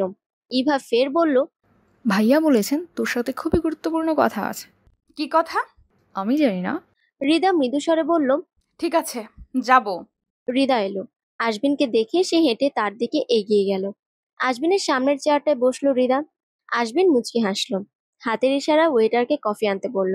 হৃদা ঠোঁট কামড়ে ধরে বলল, আমাকে ডেকেছেন কেন? কথা আছে। কি কথা? তাড়াতাড়ি বলুন। সময় হলেই বলবো, এখন একটু বসো। ওয়েটার অর্ডার নিয়ে এলো। টেবিলের উপর রেখে সে চলে গেল। হৃদা তীক্ষ্ণ চোখে তাকিয়ে হুট করে বলে উঠল, আপনি কি ওইসব ছেলেদের মতো যারা মেয়েদের ইমপ্রেস করার জন্য ব্ল্যাক কফি খায়? আজমিন ভ্রু কুঞ্চিত করলো, এক পলক তাকালো, ঠোঁটে বাঁকা হাসি, শক্ত গলায় বলল, তুমি ইমপ্রেস হচ্ছ, তাতেই হবে। হৃদা বিশাল বড় ধাক্কা খেলে যেন। তার প্রশ্নে তাকিয়ে পেঁচিয়ে দিয়েছে আজমিন। বেশ চালাক। হৃদা আজমিনের দিকে তাকিয়ে চেয়ার ঠেলে উঠতে নিল। আজমিন গম্ভীর গলায় বলল, বসো, কথা আছে। আমার কোনো কথা নেই। আমার আছে। আমার অনুমতি ছাড়া তুমি এখান থেকে এক পাও কোথাও যেতে পারবে না। গম্ভীর গলায় বলল সে। আজমিনের কথায় কিছুটা দমল হৃদা। সে আর চোখে চারদিক লক্ষ্য করে। আশেপাশের মেয়েগুলো কেমন অদ্ভুত দৃষ্টিতে তাকিয়ে দেখছে। হৃদা এবার আজমিনের দিকে তাকায়। মেয়েগুলোর অদ্ভুত চাহনির কারণ এখন বুঝতে পারে সে। হৃদা কিঞ্চিত রাগী গলায় বলল, আপনি এত সেজেগুজে আসছেন কেন? কেন? হিংসে হচ্ছে? হৃদা রাগে দাঁত কটমট করছে। এই লোকটা কোনো প্রশ্নের উত্তর সোজাসাপটা দিতেই জানে না। প্রশ্নের জবাবে আরেকটা প্রশ্ন করতেই যেন মজা পান। এই সময় মাওরার বন্ধু তন্নি এলো। হৃদা তার দিকে তাকিয়ে তন্নি একবার হৃদা আর একবার আজমিনকে দেখে সে বলল, উনি কে? আপনার সঙ্গে কি করছে? আজমিনের রাগ হলো। সে জোরে নিঃশ্বাস ফেললো। এই মেয়েগুলোর কি আত্মসম্মান নেই? এদের বুদ্ধি কি হাঁটুতে? এদের ভিতর থেকে লাজ লজ্জা যেন উঠেই গেছে। আজমিন তাকালো, উচ্চ গলায় বলল, my wife Mrs Hrida Shikder. Tonni অবাক হয়ে তাকিয়ে রইল। বিস্ময়কর দৃষ্টিতে আজমিনকে দেখে হৃদার দিকে তাকায়। আজমিন বিরক্ত গলায় বলল, ক্যান ইউ গো নাও? তন্নি মন খারাপ করে মাথা নিচু করে চলে গেল। হৃদা রাগে ফুসফুস করে উঠল, আমি আপনার ওয়াইফ হইনি। হইনি? হবা। কখনো না, আমার বিয়ে হয়ে গেছে। আজমিন তীক্ষ্ণ গলায় বলল, তোমার বিয়ে যতই ঠিক হোক, বিয়ে তোমার আমার সাথেই হবে। হৃদা রাগ করেছে। আজমিন নরম গলায় বলল, আমার বাবা যে বিয়ে এনেছে তাতে তুমি রাজি? হৃদা ভ্রু কুচকালো, বিস্মিত গলায় বলল, আপনার বাবা? আজমিন মাথা নাড়ল। গাজীপুর জেলা মন্ত্রী শাহজাহান শিকদার আমার বাবা। যার সাথে তোমার বিয়ে ঠিক হয়েছে সে আমার বড় ভাই আফসান শিকদার। হৃদা ফ্যালফ্যাল চোখে তাকিয়ে রইল। কি হচ্ছে এসব? কি বলছে আজমিন? কিছুই বুঝতে পারছে না সে। আজমিন লম্বা শ্বাস টেনে তারপর সব তাকে বলে দিল। তার জীবন কাহিনী শোনালো। আফসান তার বাড়িতে বিয়ের প্রস্তাব নিয়ে গেছে, তার পেছনের কারণ বলল। সব শুনে স্তব্ধ হয়ে গেল হৃদা। নির্বাক চোখে তাকিয়ে আছে। আজমিন জিজ্ঞেস করলো, তোমার সাথে আফসানের প্রথম দেখা কোথায় হয়েছিল? কলেজের বাইরে। কিভাবে? হৃদা মিনমিন করে বলল, ওই দিন অনেক বৃষ্টি হচ্ছিল, প্রায় 1 সপ্তাহ আগের কথা। আমি আর আমার বন্ধুরা রাস্তার পাশে দোকানের ছায়ায় দাঁড়িয়েছিলাম। তখন একটা গাড়ি আমাদের সামনে এসে দাঁড়ায়। গাড়ির ভেতরে আফসান ছিলেন। উনি আমাদের বাড়িতে পৌঁছে দেবেন বলেন। আমি প্রথমে রাজি হইনি, কারণ তাকে আমরা কেউই চিনি না। বৃষ্টিতে ভিজতে ভিজতে ঠান্ডা লাগবে, জ্বর আসবে, এইসব বলে তারা। তাই ওদের জোরাজোরিতে রাজি হই। তারপর উনি আমাদের বাড়ির সামনে নামিয়ে দিয়ে চলে যান। তারপরেই বাড়িতে বিয়ের প্রস্তাব নিয়ে আসেন, আর বাবাও রাজি হয়ে যায়। আজমিন হৃদার চোখে চোখ রেখে শুধালো, তুমি রাজি? হৃদা ভারী নিঃশ্বাস ফেললো। ডানে বামে মাথা নেড়ে না বুঝালো। আজমিন ফের জিজ্ঞেস করলো, তুমি বিয়ে করবে আমাকে, বউ হবা আমার? কথাটুকু বলে চারুর মুখের দিকে তাকিয়ে রইল আজমিন। সে কি চায় সেটা আগে বুঝতে হবে। হৃদা বলল, আমার বাবার কথার বিরুদ্ধে আমি যেতে পারবো না। আমার বাবা রাজি হলে আমিও রাজি। আজমিন রাগান্বিত গলায় বলল, তোমার ওই বাপ যদি বলে পানিতে ঝাঁপ দিতে তুমি দিবে? হৃদা নিশ্চুপ। আজমিন রাগ চেপে ধীরে ধীরে নিঃশ্বাস ফেলে তারপর বলল, বাসায় যাও, আজই তোমার হিটলার বাপের সাথে কথা বলবো। হৃদা উঠে চুপচাপ চলে গেল। আজমিন কফি শপ থেকে বের হবার আগ পর্যন্ত সবই ঠিক ছিল। আজমিন হেঁটে হেঁটে তার বাইকের সামনে দাঁড়ালো। সেই মুহূর্তে গাড়ি থেকে নামে আফসান। দুজনেই মুখোমুখি দাঁড়িয়ে আছে। আফসানের সাথে আরো 3জন পুরুষ লোক দাঁড়িয়ে আছে। দেখতে ফরেনারের মতো লাগছে। আজমিন চোয়াল শক্ত করলো। চোখে রাগ, দাঁত কটমট করে উঠলো নিজের অজান্তেই। আফসান তাকে দেখে মৃদু হাসলো। দুহাত প্যান্টের পকেটে গুজে রেখে এগিয়ে এলো। চোখের সানগ্লাসটির জন্য চোখে চোখ পড়লো না। আফসান বলল, ইস, তোকে দেখলে আমার খুব মায়া হয়। কেমন সব হারিয়ে পথের ফকির হয়ে গেছিস। আজমিন রাগান্বিত গলায় বলল, তোর মায়ার ধার ধারি না আমি। আফসান ঠোঁট বাঁকা করে হাসলো। রাস্তায় থেকেও তেজ কমেনি। আমি তো এমনই থাকবো, তেজওয়ালা। আফসান বলল, আমি আসবো তাই এখানে আগেই চলে আসছিস। আজমিন হাসলো। না, তোর জন্য না, আমার বউয়ের জন্য এসেছিলাম, দেখাও করেছি। তোর বউ এখানে থাকে বুঝি? মেম্বারের বাড়িতে জায়গার কম পড়ে নাই, তাই এখানে থাকার প্রশ্নই ওঠে না। আফসান রাগান্বিত গলায় বলে উঠল, ও আমার হবু বউ। হৃদা শুধু আমার বউ। সে ছোট ভাইয়ের বউকে হবু বউ বলতে লজ্জা করে না? মানুষ শুনলে তো ছি ছি করবে। আফসান রাগের মাথায় হুট করে আজমিনের শার্টের কলার চেপে ধরলো। আজমিন খুব শান্তভাবে তার হাতটা সরিয়ে ফেললো। তারপর বলল, আমি এখন আর ছোট নই, আমি কি করতে পারি তোর ধারণাও নাই। আর শোন, তোর শরীরে যে রক্ত বইছে আমার শরীরেও সেই একই রক্ত বইছে। রক্ত গরম আমারও হয়, তখন সব একসাথে এলেও সামাল দিতে পারবি না। আজমিন বাইক নিয়ে চলে গেল। সূর্যটা পশ্চিম আকাশে হেলে পড়েছে। ধীরে ধীরে আকাশ জুড়ে ছড়িয়ে পড়েছে কমলা রঙের আভা। পাখিরা উঠছে আকাশের বুকে, উড়ে বেড়াচ্ছে এক পাশ থেকে অন্য পাশে গিয়ে মেঘের আড়ালে মিলিয়ে যাচ্ছে। এখন বিকেলবেলা, ঘড়িতে সময় 5টা। লোকমান রহমানের ঠিক সামনে বসে আছে আজমিন। লোকমান রহমানের সঙ্গে অত্যন্ত জরুরি কথা আছে বলেছে বিধায় আজমিনকে বাড়িতে ঢুকতে দিয়েছেন লোকমান রহমান নিজে। আজমিন মাথা নিচু করে রাখছে। লোকমান রহমান তার দিকে তাকিয়ে আছেন। আজমিনের জরুরি কথা কি শোনার জন্য তিনি অপেক্ষা করছেন। ঘড়ির কাঁটা টিকটিক করে ঘুরে চলেছে। প্রায় 10 মিনিট গড়িয়ে গেল, কিন্তু আজমিন এখন পর্যন্ত কিছুই বলেনি। তারই চুপ থাকা দেখিয়ে বিরক্ত হচ্ছেন লোকমান রহমান। কথা বলতে এসে চুপ করে থাকার কোনো মানে হয়? লোকমান রহমান কণ্ঠে গাম্ভীর্যের ভাব বজায় রেখে বললেন, আজমিন, চুপ করে আছো কেন? কথা বলো। তুমি জানো সময় নষ্ট করার মতো সময় আমার হাতে নেই। যা বলতে এসেছো জলদি বলো। আজমিন চোখ তুলে তাকালো। আজমিনের কণ্ঠে দৃঢ়তা। আপনি রাগ করেছেন কেন? আমি আপনাকে মোটেও রাগাতে আসিনি। কি জন্য এসেছো? আজমিন চোয়াল শক্ত করে বলল, আমি এখন যে কথা বলবো তার সাথে আমার পুরো জীবন জড়িয়ে আছে। লোকমান রহমান ভ্রু কুঁচকে ফেললেন। তিনি ক্ষোভ প্রকাশ করে বললেন, যা বলার বলে তাড়াতাড়ি বিদায়ী হও। লোকটা বেশ বুদ্ধিমান। ইতিমধ্যে আন্দাজ করে ফেলেছি আজমিন কি বলতে চায়। আজমিন ঠোঁট কামড়ে হাসলো, তারপর শুধালো, এত চটেছেন কেন মশাই? এ সময় হৃদা এলো। তার হাতে একটা ট্রে আছে। ট্রেটা টেবিলের উপর রেখে পাশে দাঁড়িয়ে গেল হৃদা। মেম্বার বাড়িতে কোনো অতিথি এলে কোনোভাবেই তাকে খালি মুখে যেতে দেওয়া হয় না। সামান্য খাবার হলেও খেতে হয়। এই নিয়মটা মেনে চলেন সুলতানা। তার মায়ের বানানো নিয়ম ছিল, তিনি তা পালন করেছেন বছরের পর বছর ধরে। আজমিনকে দেখে হৃৎপিণ্ডটা জোরে জোরে লাফাচ্ছে হৃদার। আজমিন কেন এসেছে জানে না সে, ভয় লাগছে। আজমিন উল্টাপাল্টা কথা বললে বাবা ভীষণ রেগে যাবেন, রাগে চেঁচামেচি করবেন। হৃদা জড়সড় হয়ে দাঁড়িয়ে রইল। ড্রয়িং রুম জুড়ে বিরাজ করছে পিনপতন নীরবতা।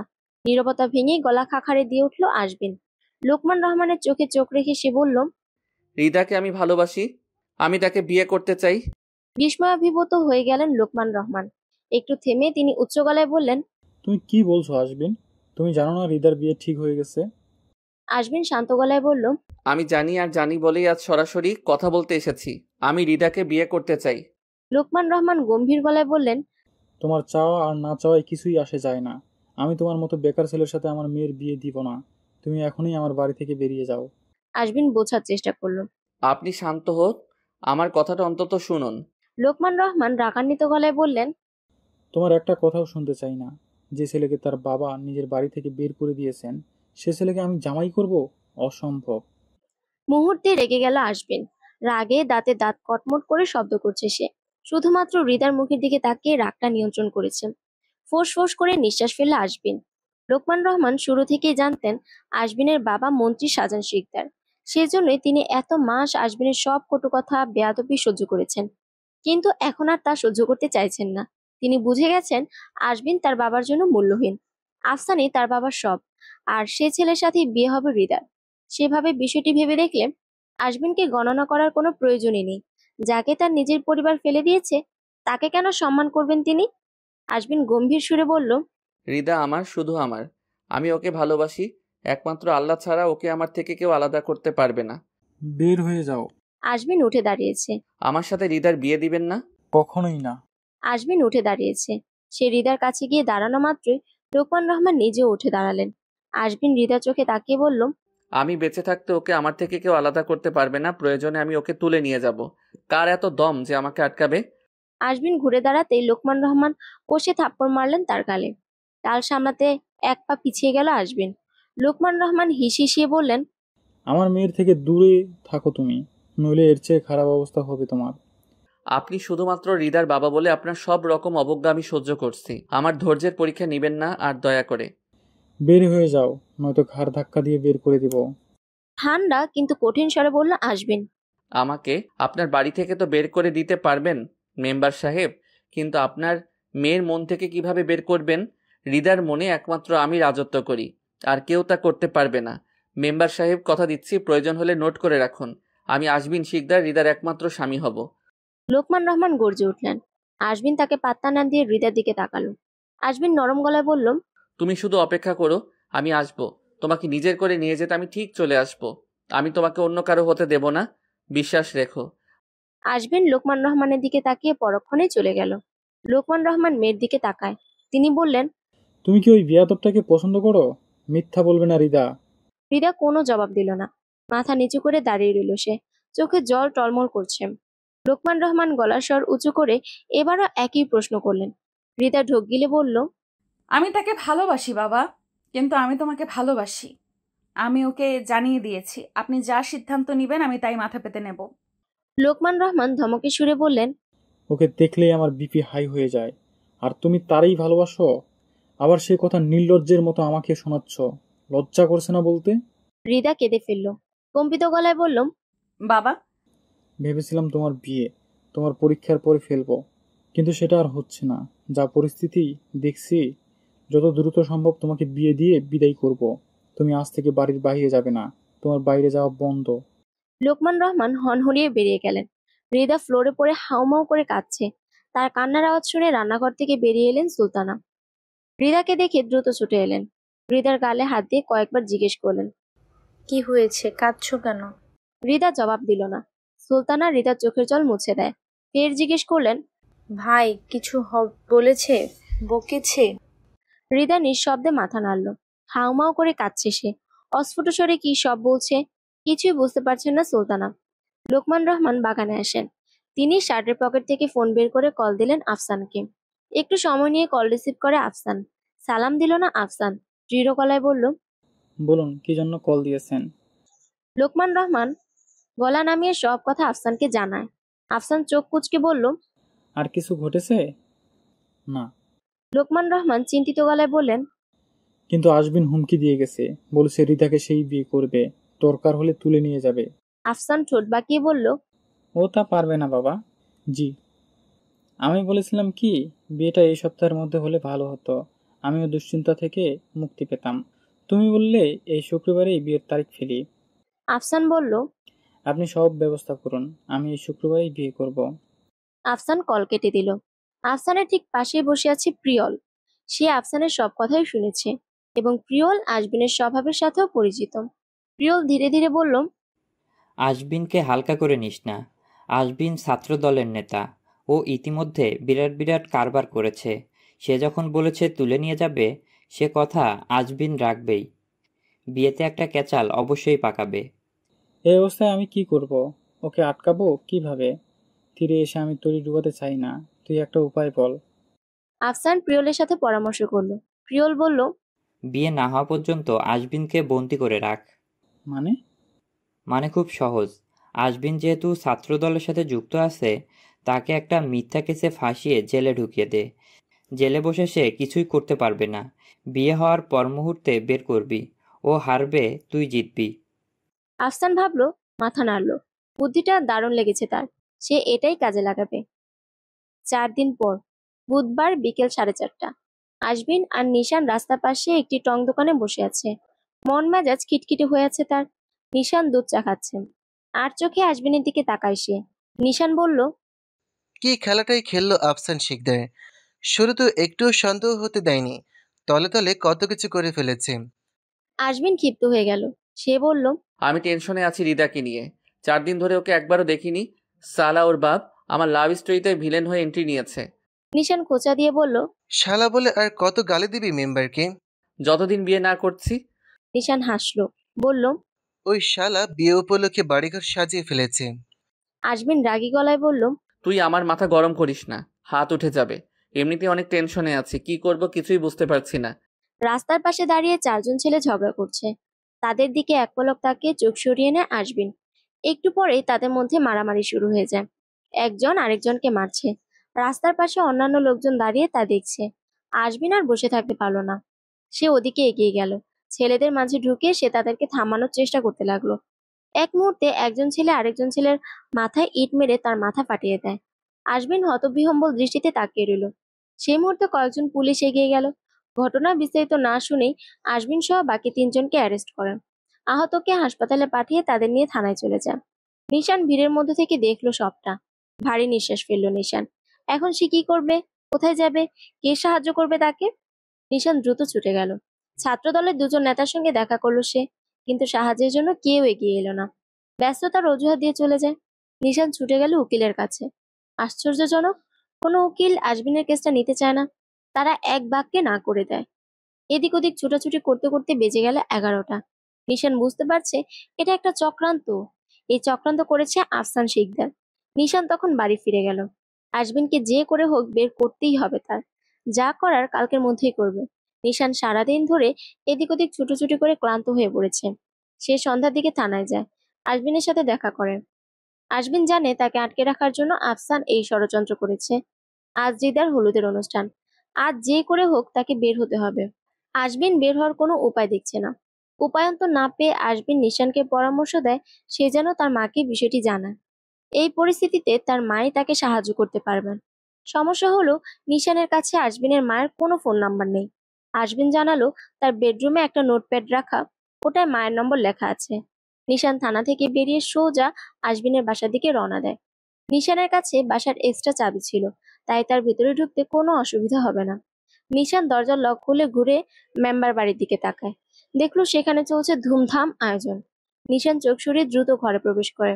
খুঁজে খুঁজে নোটপ্যাডটা বের করে। তারপর সঙ্গে সঙ্গে ফোন করে সোফিয়া খাতুনের নাম্বারে। সোফিয়া খাতুন ফোন ধরেন।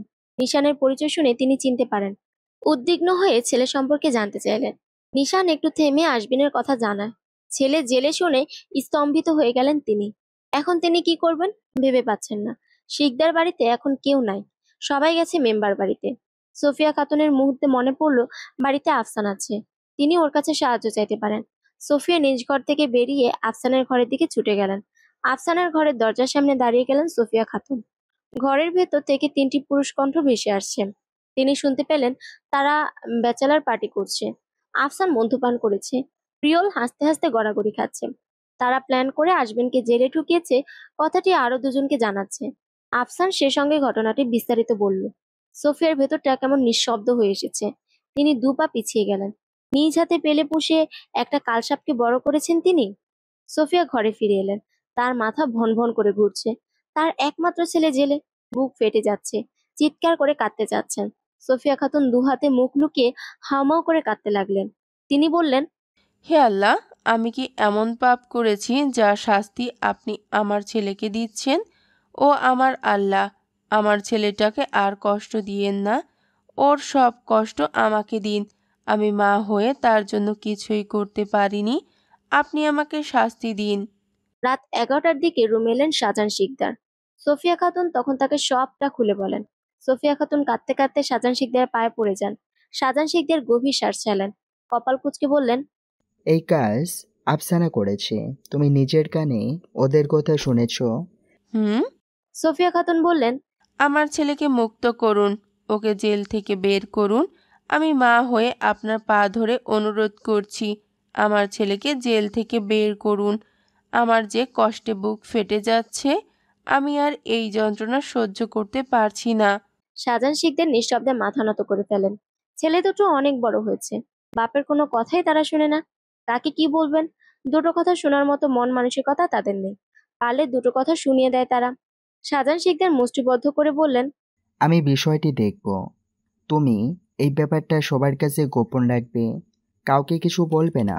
আর আফসানা যেন কোনোভাবেই জানতে না পারে। আমি কাউকেই বলবো না। আমি আশবিনকে বের করে আনবো। তুমি দুশ্চিন্তা করো না, এখন হাত মুখ ধুয়ে নাও। কাঁদতে কাঁদতে চোখ লাল করে ফেলেছ। আপনি আমাকে কথা দিন, আমার ছেলেকে জেল থেকে বের করবেন। শাহজাহান শিকদার গম্ভীর গলায় বললেন, কথা দিলাম। আজ হৃদার বিয়ে। লোকমান রহমানের বাড়িটি সেজে উঠেছে নতুন রূপে। বিভিন্ন রঙের কাপড় দিয়ে স্টেজ ও প্যান্ডেল সাজানো হয়েছে। গাঁদা, গোলাপ, অর্কিড ফুল ব্যবহার করে স্টেজ ও বাড়ির ভিতরের কয়েকটি স্থান সাজিয়েছেন লোকমান রহমান। বাড়ির গেট থেকে শুরু করে দেয়াল জুড়ে টাঙানো হয়েছে রঙিন আলোর মরিচবাতি। বাতিগুলো টিপ টিপ করে জ্বলছে সন্ধ্যা থেকে। বাড়ির আনাচে কানাচে ছড়িয়ে পড়েছে আনন্দের ঢেউ। বাচ্চারা ছুটোছুটি করছে উঠোন জুড়ে। চারদিকে মানুষ গিজগিজ করছে। অতিথিরা ইতিমধ্যে সবাই চলে এসেছে। লোকমান রহমান উদ্বিগ্ন চোখে গেটের দিকে তাকাচ্ছেন বারবার। ঘড়ির কাঁটা 7টা পেরিয়ে গেছে, অথচ বরযাত্রী আসার নামে খবর নাই। লোকমান রহমান ব্যস্ত হাতে কয়েকবার কল করলেন আফসানকে, কিন্তু আশ্চর্যজনকভাবে আফসান কল রিসিভ করেনি। 1 ঘন্টা আগে সে বলেছিল কিছুক্ষণের মধ্যে বরযাত্রী নিয়ে সে রওনা দিবে। শিকদার বাড়ি থেকে তার বাড়ি আসতে সর্বোচ্চ 30 মিনিট সময় লাগে। তাহলে এখনো আসছে না কেন? রাস্তায় কোনো বিপদ হয়নি তো? লোকমান রহমান একটা চেয়ার টেনে বসলেন। ঘন ঘন নিঃশ্বাস ফেলছেন তিনি। বেশ অনেকক্ষণ ধরে বাম চোখটা লাফাচ্ছে। মনের মধ্যে কু ডাকছে তখন থেকেই। লোকমান রহমান মনেই মনে আশঙ্কা করেছিলেন তার মেয়ের বিয়েতে অশুভ কিছু একটা হবেই হবে। লোকমান রহমান পাশের টেবিল থেকে গ্লাস নিয়ে ঢকঢক করে পানি খেলেন। বুকের ভেতর ধরফর করছে তার। হৃদার বিয়েটা ভালোই ভালোই হয়ে গেলেই তিনি চিন্তামুক্ত। এখন পর্যন্ত কাজী সাহেবও আসেননি। এই দিক থেকে একটু আরামেই আছেন লোকমান রহমান। একবার কাজে এসে গেলেই অতিথিদের কৌতূহলী চোখ তার উপর এসে পড়বে। সবাই জানতে চাইবে এখনো বর আসেনি কেন। লোকমান রহমান মাথা নিচু করে ফুসফুস করে ভারী নিঃশ্বাস ফেললেন। তারপর ফোনটার দিকে তাকালেন করুণ চোখে। কি মনে করে হঠাৎ কল দিলেন শাহজাহান শিকদারকে। ভাগ্য ভালো তিনি কল রিসিভ করেন। তারপর ওনার কাছেই জানতে পারেন আফসানের শরীর খারাপ করেছে। হঠাৎ করে মাথা ঘুরে পড়ে যায়। ডাক্তার আসছেন বাড়িতে, ওরও জ্ঞান ফিরেছে একটু পরেই। তারা রওনা দিবেন। এইবার যেন মনটা শান্ত হলো। নিজের মধ্যেই আত্মতৃপ্তির ঢেকুর তুললেন লোকমান রহমান। তিনি শুধু শুধু চিন্তা করছিলেন। লোকমান রহমান নিজেকে সামনে নিয়ে উঠে দাঁড়ালেন। মেহমানদের সাথে কথা বলতে এগিয়ে গেলেন। লোকমান রহমান বাড়ির নিরাপত্তা আরো দৃঢ় করেছেন। বাড়ির সামনের ফটকে কড়া পাহারা বসিয়েছেন। 5 জন পুলিশ লোক টহল দিচ্ছে। অপরিচিত কাউকে দেখলে বা সন্দেহজনক কিছু চোখে পড়লেই জেরা করছে তারা। বিয়েতে আমন্ত্রিত অতিথি ছাড়া একটা কাকপক্ষীও গেট দিয়ে ঢুকতে পারবে না। লোকমান রহমান একা হাতে সব দিক সামলাচ্ছেন, আয়োজনের ছোট বড় সব দিক। ক্লান্ত হলেও কাউকে বুঝতে দিচ্ছেন না। একজন পুরনো বন্ধুর সাথে কথা বলতে বলতে প্যান্ডেলের দিকে এগিয়ে গেলেন। হৃদা নতজানু হয়ে ড্রেসিং টেবিলের সামনে বসে আছে, মুখ ম্লান, চোখ দুটো টলমল করছে, বুক ভারী হয়ে আছে তার। ইচ্ছা করছে চিৎকার করে কান্না করতে। হৃদা ঠোঁট উল্টিয়ে ফেললো। গায়ে জড়ানো লেহেঙ্গাটা দেখে আরো মন খারাপ হচ্ছে ওর। এতক্ষণ তার রুমে তুমুল হইচই ছিল। মন খারাপের মাঝে সবার চিল্লাচিল্লি শুনতে ভালো লাগছিল না বলে সবাইকে রুম থেকে বের করে দেয় হৃদা। তারপর দরজা ভেতর থেকে বন্ধ করে মন খারাপ করে বসে আছে। আজমিনের খোঁজ পেয়েছে হৃদা, সে জেলে আছে। এটা জানার পর থেকে সবকিছুর জন্য সে নিজেকেই দোষী ভাবছে। তার জন্যই তো মানুষটা আজ জেলে পড়ে আছে।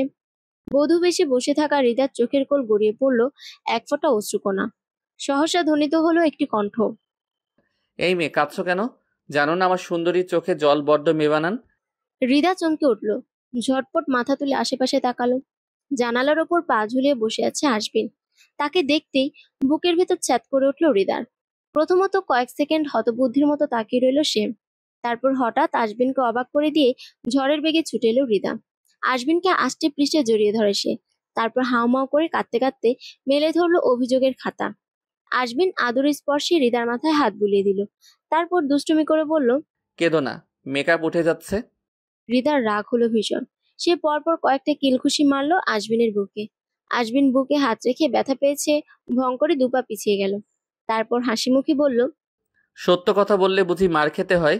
হৃদা চোয়াল শক্ত করলো, কাপা কাপা গলায় বলল, আমি ভয় পেয়েছিলাম, চিন্তা হচ্ছিল আপনার কিছু হয়নি তো, তাই আপনি ঠাট্টা করছেন। আশবিন বলল, আমার কিছু হয়নি, দেখো তোমার সামনে দাঁড়িয়ে আছি। আশেপাশে এত পাহারা থাকা সত্ত্বেও তুমি বাড়িতে ঢুকলে কিভাবে? আশবিন হাসলো, গলা খাকারি দিয়ে সে বলল, তোমার হিটলার বাপে কি ভাবছে? এইসব করে আমাকে থামাতে পারবে? হুম, পারবে না। সে সামনের দিকে পাহারাদার বসিয়েছে আর আমি এসেছি পেছন দিক থেকে। আশবিন কথা বলতে বলতে এগিয়ে এলো হৃদার কাছে। তারপর আলতো হাতে ওর গাল স্পর্শ করে নরম সুরে বলল, তোমাকে বলেছিলাম তুমি বউ হলে হবা শুধু আশবিন শিকদারের, আর কারো না। কি ভেবেছে সে?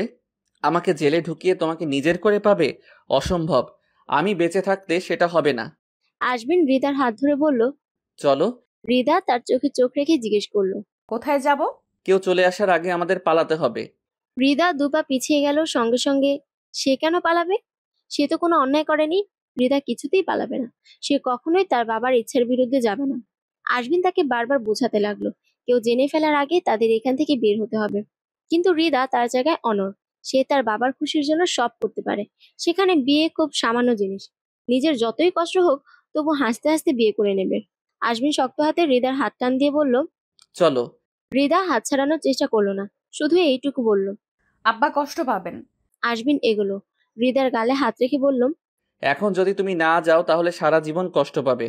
আফসান তোমার জন্য সঠিক মানুষ নয়। ও এসব করেছে আমার উপর প্রতিশোধ নেওয়ার জন্য। হৃদার ঠোঁট কাঁপছে।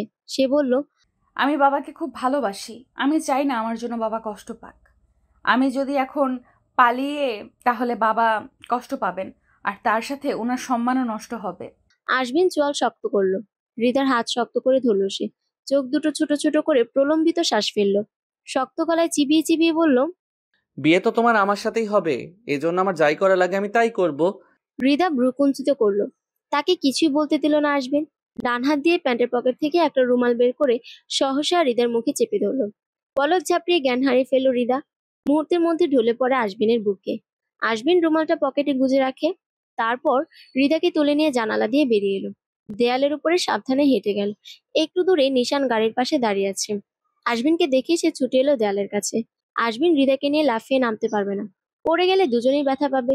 নিশান বলল, তুই বস, তারপর হৃদাকে আমার কাছে দে, আমি ওকে ধরছি। আশবিন তাই করলো। তারপর সেও লাফিয়ে নামলো। হৃদাকে ফ্রন্ট সিটে বসিয়ে সিট বেল্ট বেঁধে দেয়। তারপর দরজা বন্ধ করে নিশানের দিকে তাকায়। আশবিন নিশানের কাঁধে হাত রেখে বলল, আমাদের না পেয়ে আফসান পাগলা কুত্তা হয়ে যাবে, তখন সে তোকে ধরবে। তুই সাবধানে থাকিস, ওর সামনে পড়িস না। নিশান বলল, আমাকে নিয়ে চিন্তা করিস না, আমার বাবার জন্য সে আমার কোনো কিছুই করতে পারবে না। তুই সাবধানে থাকিস, কেউ এখন দেখে ফেলার আগে কোথাও চলে যা। আশবিন মাথা ঝাঁকালো। তারপর ছুটে গিয়ে ড্রাইভিং সিটে বসলো সে। কয়েক মিনিটের মধ্যে কালো রঙের গাড়িটা পুরোপুরি অন্ধকারে হারিয়ে গেল। বিয়ে বাড়ি, বরযাত্রী এসেছে, চারিদিকে হইচই পড়ে গেছে। লোকমান রহমান, তার বোন ও মা মিলে ব্যস্ত হয়ে গেছেন বরযাত্রীদের নিয়ে। বেশ কিছু নিয়ম নীতির পরে আফসানকে স্টেজে নিয়ে বসানো হয়। এবং সৌভাগ্য কি ভালো সেই সময় কাজী সাহেব এসেছেন। লোকমান রহমান সব দিক থেকে চিন্তামুক্ত হলেন। আফসান শক্ত হয়ে বসেছে, মাথাটা এখনো চক্কর দিচ্ছে তার। আফসান চোখ জোড়া বন্ধ করে গভীর চিন্তায় পড়ে গেল। সে ভুলভাল কিছু খেয়েছে কি? তার হঠাৎ মাথা যন্ত্রণা হচ্ছে কেন? নাকি গতকাল রাতের হ্যাংওভার এখনো কাটেনি? কি মুসিবতে পড়ে গেল সে? আফসান চোখ খুলল। বেশিক্ষণ চোখ বন্ধ করে বসে থাকলে মানুষ ভাববে জামাই পাগল। সহসা আফসানের মনে পড়ে গেল সে এখানের উদ্দেশ্যে রওনা হওয়ার আগে 2বার পানি খেয়েছে। পানিতে কিছু মেশানো ছিল না তো? বাসায় থাকলে সে সহজে বের করে ফেলতে পারতো কার কাজ এটা, কিন্তু তা সম্ভব না এখন। আফসান চোয়াল শক্ত করলো। কয়েক মুহূর্ত পর বিয়ে পড়ানো শুরু হয়। আফসান কবুল বলার 1 সেকেন্ড আগে হন্ততন্ত হয়ে ছুটে আসেন সুলতানা। তিনি বাড়ির ভেতরে গিয়েছিল রিদাকে সঙ্গ দিতে। মেয়েটা অনেকক্ষণ ধরে একা বসে আছে। বার কয়েক কষাঘাত করেও কোনো সাড়া শব্দ এলো না। দরজার সামনে মহিলারা ভিড় করেছে, সবার চোখে মুখে চাপা উদ্বিগ্নতা। সুলতানার মুখটা নীল হয়ে গেছে। মেয়েটা কিছু করে ফেলেনি তো? সে বিয়েতে রাজি ছিল না। কতবার ফুফু ফুফু করে হাতে পায়ে ধরে কান্নাকাটি করেছে। তার এক কথা, আব্বা তোমার কথা শোনেন। তুমি বললে আব্বা শুনবেন। তুমি বলো না আব্বাকে বিয়ে না দিতে আমি বিয়ে করতে চাই না। বিয়েতে রাজি না, দুঃখে আবার উল্টাপাল্টা কিছু করে বসেনি তো? সুলতানা রাগান্বিত চোখে আত্মীয় স্বজনদের দিকে তাকালো যারা রিদার সাথে ওর রুমে ছিল। সুলতানা তাদের উপর রাগ ঝাড়লেন। কেন তারা রিদাকে একা রুমে রেখে সবগুলো বাইরে চলে গেছিল?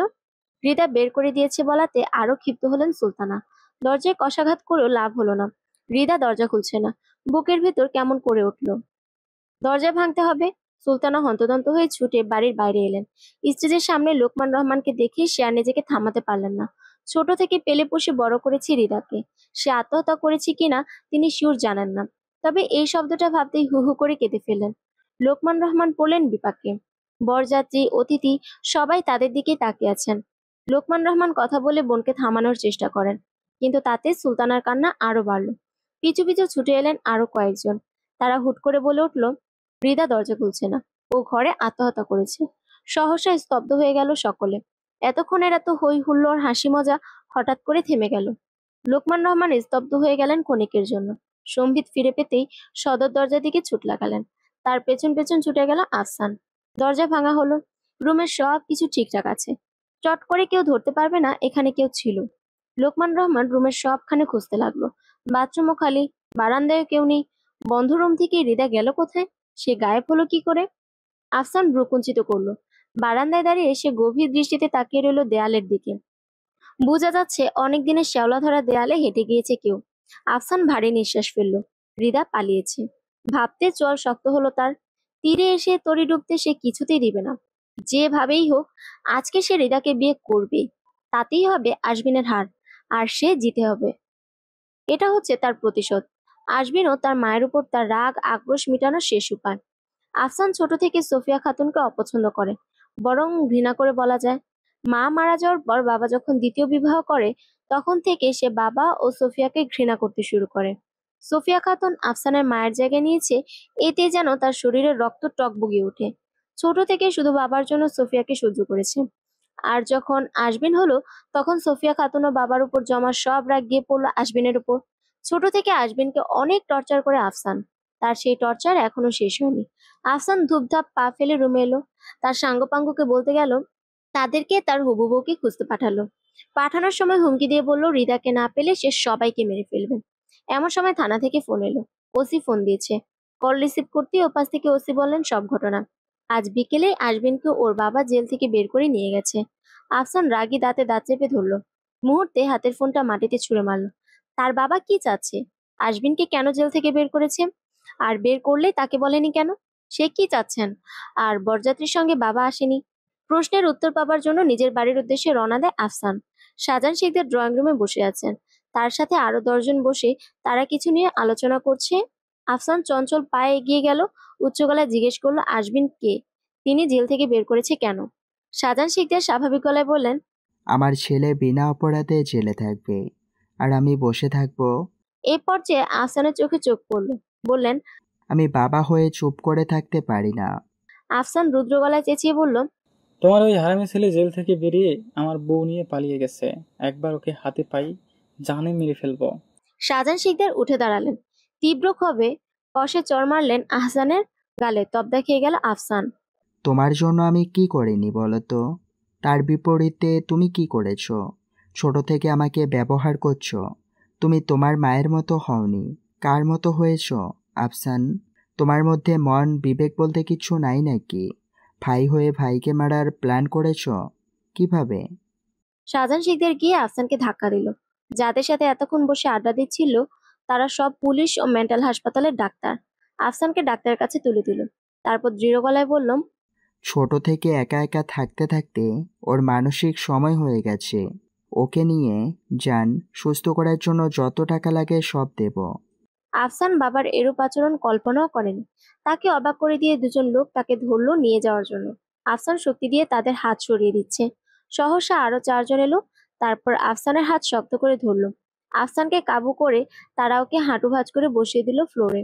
শাহজাহান শিকদার তার উপর ঘৃণার জন্য বাবা হয়ে ছেলের দিকে তাকাতে পারছে না। লজ্জায় মাথা কাটা যাচ্ছে। আফসানের চোখ ভয়ঙ্কর লাল হয়ে আছে। এতক্ষণ খুঁজে রিদাকে পায়নি। সে কোথায় আর কিভাবে গেছে এখনো জানা যায়নি। তারপর তার উপর এই অবস্থায় পড়ে গেল। আফসান গর্জন করে উঠল। সে কিছুতেই আশবিনকে জিততে দিবে না। প্রতিবারের মতন এবারেও সে জিতবে না। তার কপালে দুঃখ লেখা আছে, কেবল দুঃখ। আফসান লাফিয়ে উঠল। 4 জনের শক্তিও যেন তাকে ধরে রাখতে পারছে না। ডক্টর ফয়সাল হাসান ও পুলিশ কমিশনার আব্দুল্লাহ মামুন দৃঢ় চোখে তাকিয়ে আছেন। আফসানের পাগলামো দেখে তারা শিওর হলেন ওর মানসিকভাবে অসুস্থ। আব্দুল্লাহ মামুন ভ্রুকুচকে বললেন, আপনি চাচ্ছেন ওকে মেন্টাল হাসপাতালে পাঠিয়ে দিই? শাহজাহান শিকদার মাথা নাড়লেন। বড় ছেলে তার বড় আদরের সন্তান। ছোট থেকে তাকে বুকে আগলে রেখেছেন, কিন্তু কখনোই তার মনের অবস্থা জানতে পারেননি। তার মানসিক অবস্থা দিন দিন খারাপ হয়েছে সে ধরতেই পারেনি। সন্তানকে বুঝতে না পারার ত্রুটি তারও রয়েছে, কিন্তু এখন তার চিকিৎসা প্রয়োজন। সে বাইরে থাকলে মানুষের ক্ষতি করবে। যে ছেলে নিজের বাবাকে মারতে চায় তার পক্ষে যে কোনো কিছু করা পসিবল। আহসান উচ্চকণ্ঠে বলল, আমি কোথাও যাব না। আমি পাগল না বাবা। আচ্ছা আচ্ছা, আমাকে যেখানে ইচ্ছে পাঠিয়ে দিও, তার আগে বিয়ে করতে দাও। আজ যদি হৃদয়ের সাথে আমার বিয়ে না হয় তাহলে আশবিন ওকে পেয়ে যাবে। আমি হেরে যাব বাবা। শাহজাহান শিকদার চোয়াল শক্ত করে বললেন। ওকে আমার সামনে থেকে নিয়ে যান। শাহজাহান শিকদার ভারী নিঃশ্বাস ফেলে সিঁড়ির দিকে এগিয়ে গেলেন। রাগে কষ্টে চোখ দিয়ে টপ টপ করে পানি পড়ছে। সারা জীবন লোকজনের ভালো মন্দ দেখতে দেখতে নিজের ঘরের দিকে নজর দেওয়ার সময় পাননি তিনি। স্ত্রী, স্কুলের শিক্ষক সবাই কত করে বলেছিল আফসান মাঝে মধ্যে অদ্ভুত আচরণ করে, কিন্তু তিনি সেসব অদেখা করেছেন। কারো কথা কানে নেয়নি। তার কাছে তো ছেলে নর্মাল থাকতো, আর সুযোগ পেলেই আশবিনকে খারাপ বানাতো। মানুষ তার শত্রুর সাথে এমন করে না যা সে ভাই হয়ে করে গেছে। শাহজাহান শিকদারের বুকে ব্যথা করছে। তিনি সিঁড়ির উপরে বসে গেলেন। মাথায় হাত দিলেন শাহজাহান শিকদার। ছোট বাচ্চাদের মতন চিৎকার করে কাঁদতে ইচ্ছা করছে তার। তিনি কখনো কল্পনাও করেননি এমন দিনও তাকে দেখতে হবে। সোফিয়া খাতুন 2 সিঁড়ি নামলেন। শাহজাহান শিকদারের পাশে বসে তার পিঠে হাত বুলাতে লাগলেন। তিনি মুখে একটা কথাও বললেন না। চুপচাপ বসে রইলেন স্বামীর পাশে। হৃদার এখনো খোঁজ পাওয়া যায়নি। চারিদিকে তন্ন তন্ন করে খুঁজেও তার সন্ধান পাওয়া যায়নি। মেয়ে তার কোথায় গেছে ভেবে ভেবে পাগল প্রায় লোকমান রহমান। সুলতানা সে তখন থেকে হাউমাউ করে কাঁদছেন। ইন্সপেক্টর জালাল উদ্দিন লোকমান রহমানের সামনে বসে আছেন। প্রায় 6 ঘন্টা হয়ে গেছে। এখনো হৃদাকে খুঁজে পাওয়া যায়নি। লোকমান রহমানের মুখটা মলিন হয়ে গেছে। মেয়ের চিন্তায় চিন্তায় এক ঢোক পানিও খাননি তিনি। ইন্সপেক্টর জালাল উদ্দিন বেশ কয়েকগুলো কথা বলে তিনি এবার চলে গেলেন, কিন্তু লোকমান রহমান স্থির হয়ে বসতে পারছেন না। তিনি পায়চারি করছেন। বিয়েতে আসা অতিথিরা অনেক ধরনের বাজে কথা তাকে শুনিয়ে গেছে, আর বরযাত্রী ফিরে যাওয়ার সময় অনেক কথা বলেছে। মেয়ের চরিত্রে দাগ লাগিয়েছে অনেকে। আফসান, সে যে হঠাৎ চলে গেল, তারপর আর কোনো খবর নেই। লোকমান রহমান পাগল প্রায়। এমন সময় হঠাৎ করে তার ফোনের রিংটোন বেজে উঠল। ফোন ধরলেন তিনি। Unknown number. কল রিসিভ করতে ওপাশ থেকে হঠাৎ ধ্বনিত হলো একটি কণ্ঠ। লম্বা করে সালাম দিয়ে সে বলল, আসসালামু আলাইকুম শ্বশুর আব্বা। অভিনন্দন, আপনি তো শ্বশুর হইয়া গেছেন। মিষ্টি খাওয়াবেন না? কণ্ঠস্বরের মালিককে চিনতে বিড়ম্বনা হলো না লোকমান রহমানের। তিনি চোয়াল শক্ত করলেন। ক্ষিপ্ত হয়ে গেলেন তিনি। উচ্চ স্বরে বললেন, আশবিন, তুই আমার মেয়েকে কিডন্যাপ করছিস। তোকে আমি খুন করব। আশবিন শান্ত কণ্ঠে বলল, এইসব অশুভ কথা মুখেও আনিয়েন না শ্বশুর আব্বা। আমার কিছু হলে যে আপনার মেয়ে বিধবা হয়ে যাবে। আশবিন ঠোঁট কামড়ে হাসলো। তারপর বলল, শ্বশুর আব্বা, আমাদের যতই খুঁজেন পাবেন না, তাই দুশ্চিন্তা না করে রিল্যাক্স করুন। আমরা 2-1 বছরের আগে ফিরবো না। আপনার জন্য নাতিপুতি নিয়ে তবেই ফিরবো। আমার মেয়ে কোথায় আসবেন? আমার বুকে আব্বা। শুয়োরের বাচ্চা, আমি তোর জিভ কেটে ফেলবো। শ্বশুর আব্বা গালি দিয়েন না। গালি কিন্তু আমি আপনার থেকে কম জানি না। এখন শুনেন, আমার বাপ আপনার বেয়াই। এখন তাকে গালাগালি দেওয়া কি আপনার উচিত? যাই হোক, শুনেন, বেশি উত্তেজিত হয়েন না। আপনার মাইয়ারে আমি সুখেই রাখমু। দোয়া কইরেন শ্বশুর আব্বা তাড়াতাড়ি যেন বংশ বিস্তার করতে পারি। আমগো লাইগা দোয়া কইরেন। রাখি। আমি হৃদার সাথে কথা বলবো, ওকে ফোন দে। লোকমান রহমান চিৎকার করে বললেন, কিন্তু ততক্ষণে কেটে দিল আশবিন। ফোনের সিম ভেঙে রাস্তায় ফেলে দিল। তারপর হাঁটতে লাগলো। কিছু দূর গিয়ে গাড়ি দেখতে পেল। হৃদা গাড়ি থেকে বেরিয়ে এলো। উদাস চোখে চারিপাশে তাকালো। চাঁদের আলোয় স্পষ্ট দেখছে সে বিশাল বড় মাঠ, তারপরে ঘন জঙ্গল। হৃদা মাটির দিকে তাকালো। তার ঠিক সামনে ছোট ছোট ফুলে ভরা গাছ। বেশ ভালো মিষ্টি ঘ্রাণ আসছে তা থেকে। হৃদা মাটিতে বসলো। ঘুম থেকে ওঠার পর আশেপাশে আজবিনকে না দেখে মোটো ঘাবড়ে গেল না সে। বসে বসে আজবিনের অপেক্ষা করতে লাগলো। হৃদা আকাশের দিকে তাকায়, ঘন ঘন নিঃশ্বাস ফেলল। প্রায় ঘন্টাখানেক হয়ে গেছে, আজবিন এখনো ফিরছে না। দূর দূরান্ত থেকে অদ্ভুত সব পশু পাখির ডাক ভেসে আসছে। হৃদা ঢোক গিলল। এদিক ওদিক তাকিয়ে দেখলো যতদূর চোখ যাচ্ছে শুধু মাঠ আর মাঠ। কোনো ঘর বাড়ি নেই। কোথায় আছে সে? এখন কি করবে সে? আজবিন কোথায়? হৃদা একরাশ অভিমান নিয়ে আকাশের দিকে তাকায়। তারপর মৃদু স্বরে বলল, আমি এমন ভাবে ওর অপেক্ষা করছি যেন আমার সব অপেক্ষা ওর জন্যই। হৃদা গাড়িতে ঘুমিয়েছিল। সেই সুযোগে আজবিন শহরে যায় হৃদার বাবাকে বিয়ের খবর জানাতে, কিন্তু সে ভাবেনি এরই মধ্যে হৃদার ঘুম ভেঙে যাবে। আজবিন প্যান্টের পকেটে হাত গুজে দাঁড়িয়ে আছে। সে এমন ভাবে হেঁটে এসেছে যে তার পায়ের শব্দ হয়নি। আজবিন মৃদু হাসলো সম্ভবত। হৃদার উদ্দেশ্যে সে বলল, আমি তোমাকে অনেক ভালোবাসি, তুমি জানো? হৃদা চমকে উঠল। তাৎক্ষণিক ঘাড় ঘুরিয়ে পেছনে তাকালো সে। আজবিন হাসি মুখে তার পাশে এসে বসলো। গভীর দৃষ্টিতে তার দিকে তাকিয়ে রইল। তারপর বলল, কখন উঠেছো? প্রায় অনেকক্ষণ। আমার কাছে ঘড়ি নেই, তাই সময় বলতে পারবো না। আজবিন আলতো হাতে হৃদার গাল স্পর্শ করে নরম গলায় বলল, আই এম সরি, তোমাকে নির্জনে একা রেখে যাওয়ার জন্য। তোমার বাবার সাথে কথা বলতে গিয়েছিলাম। হৃদা লাফিয়ে উঠল যেন। হড়বড়িয়ে বলল, আব্বার সাথে কথা হয়েছে আপনার? হয়েছে। কি বলেছেন তিনি? আমরা বিয়ে করেছি শুনে বলেছেন তিনি খুব তাড়াতাড়ি নাতি নাতনির মুখ দেখতে চান। হৃদা খানিকটা লজ্জা পেল বোধ হয়। সে ঠোঁট কামড়ে মাথা নিচু করে রাখলো। ক্ষীণ কণ্ঠে বলল, সত্যি আব্বা এই কথা বলেছেন? নয়তো কি আমি মিথ্যা বলছি? না, আপনি মিথ্যা বলবেন কেন? হৃদা বুক ভরে শ্বাস নেয়, বলল, এখন আমরা কোথায় যাব? আজবিন গম্ভীর চোখে তাকিয়ে আছে। সহসা সে ঘাসের উপর লম্বা হয়ে শুয়ে পড়ল। তারপর হৃদার এক হাত ধরে টেনে বুকে ফেলল। হৃদা হতভম্ব হয়ে গেল। আজবিন তার মাথায় হাত বুলিয়ে দেয়। আকাশের দিকে তাকিয়ে বলল, এখন আমরা এমন এক জায়গায় যাব যেখানে কেউ আমাদের খুঁজে পাবে না। সেটা কোথায়? আজবিন অন্যমনস্ক ভঙ্গিতে বলল, জানি না, সময় বলে দেবে। হৃদা আর কিছু বলল না। চোখের দৃষ্টি স্থির রেখে আজবিন বলল, আমি যেদিন প্রথম তোমাকে দেখি সেদিন জানতাম না আমি তোমার প্রেমে পড়ব, আর এমনভাবে পড়ব যে কোনো কুল পাবো না ওঠার জন্য। আমি তোমাকে ভালোবাসি এটা সেদিন বুঝতে পারি যেদিন তোমার অ্যাক্সিডেন্ট হয়। তখন বুঝতে পারলাম, তারপর থেকেই তোমার পিছু ঘুরতে শুরু করি। বুকের ভেতর তোমাকে নিয়ে সংসার সাজাই। আমার অনেক ইচ্ছা করতো আমি সকাল সকাল ঘুমিয়ে থাকবো আর তুমি এসে আমার চুলে হাত বুলিয়ে ঘুম ভাঙাবে। আমি প্রায়ই এই স্বপ্নটা দেখতাম, কিন্তু ঘুম ভাঙলে তোমাকে পেতাম না। আমি তোমাকে কারো পাশে সহ্য করতে পারতাম না। কোনো ছেলে তোমার সাথে কথা বলছে এটা দেখলে আমার রাগ হতো। তখন ইচ্ছে করতো সবাইকে জ্বালিয়ে মারি। আজবিন থামলো। হালকা হাসলো সে। হৃদা ঠোঁট কামড়ে ধরে সে কি বলবে ভেবে না পেয়ে তাকিয়েই রইল। চোখের কোণে জল টলমল করছে ইতিমধ্যে। আজবিন তাকে ভালোবাসে সে জানতো, কিন্তু ওর ভালোবাসার গভীরতা আজ টের পেল সে। আজবিনের কথাগুলো বুকের ভেতর দহন হয়ে লাগছে। বেশ কিছুক্ষণ নীরব থাকলো আজবিন। তারপর হঠাৎ করে তার কণ্ঠ শুনে কেঁপে উঠল হৃদা। আজবিন সোজা সাপটা গলায় বলল, আমার সকল অপূর্ণতার মাঝে তুমি এক পূর্ণতা। তুমি আমায় কখনো ছেড়ে যেও না, আমি বাঁচতে পারবো না। হৃদা কান্না চেপে চোখে চোখ রেখে বলল, আমি কথা দিচ্ছি আপনাকে ছেড়ে আমি কোথাও যাব না। আপনার হাত, আপনার সঙ্গ ছাড়বো না। আজবিন হেসে ফেলল। কাপা কাপা হাতে গালি স্পর্শ করলো সে হৃদার। খুশিতে টকবক করতে করতে লাগলো। বহু বছর সে আনন্দে ভাসছে। আজবিন এক দৃষ্টিতে তাকিয়ে রইল হৃদার দিকে। গভীরভাবে পরখ করে শান্ত ও স্নিগ্ধ সুরে বলল, তোমার চোখের গভীরে হারিয়ে যাব, ঠোঁটের উষ্ণতায় ডুবে মরব। সমাপ্ত।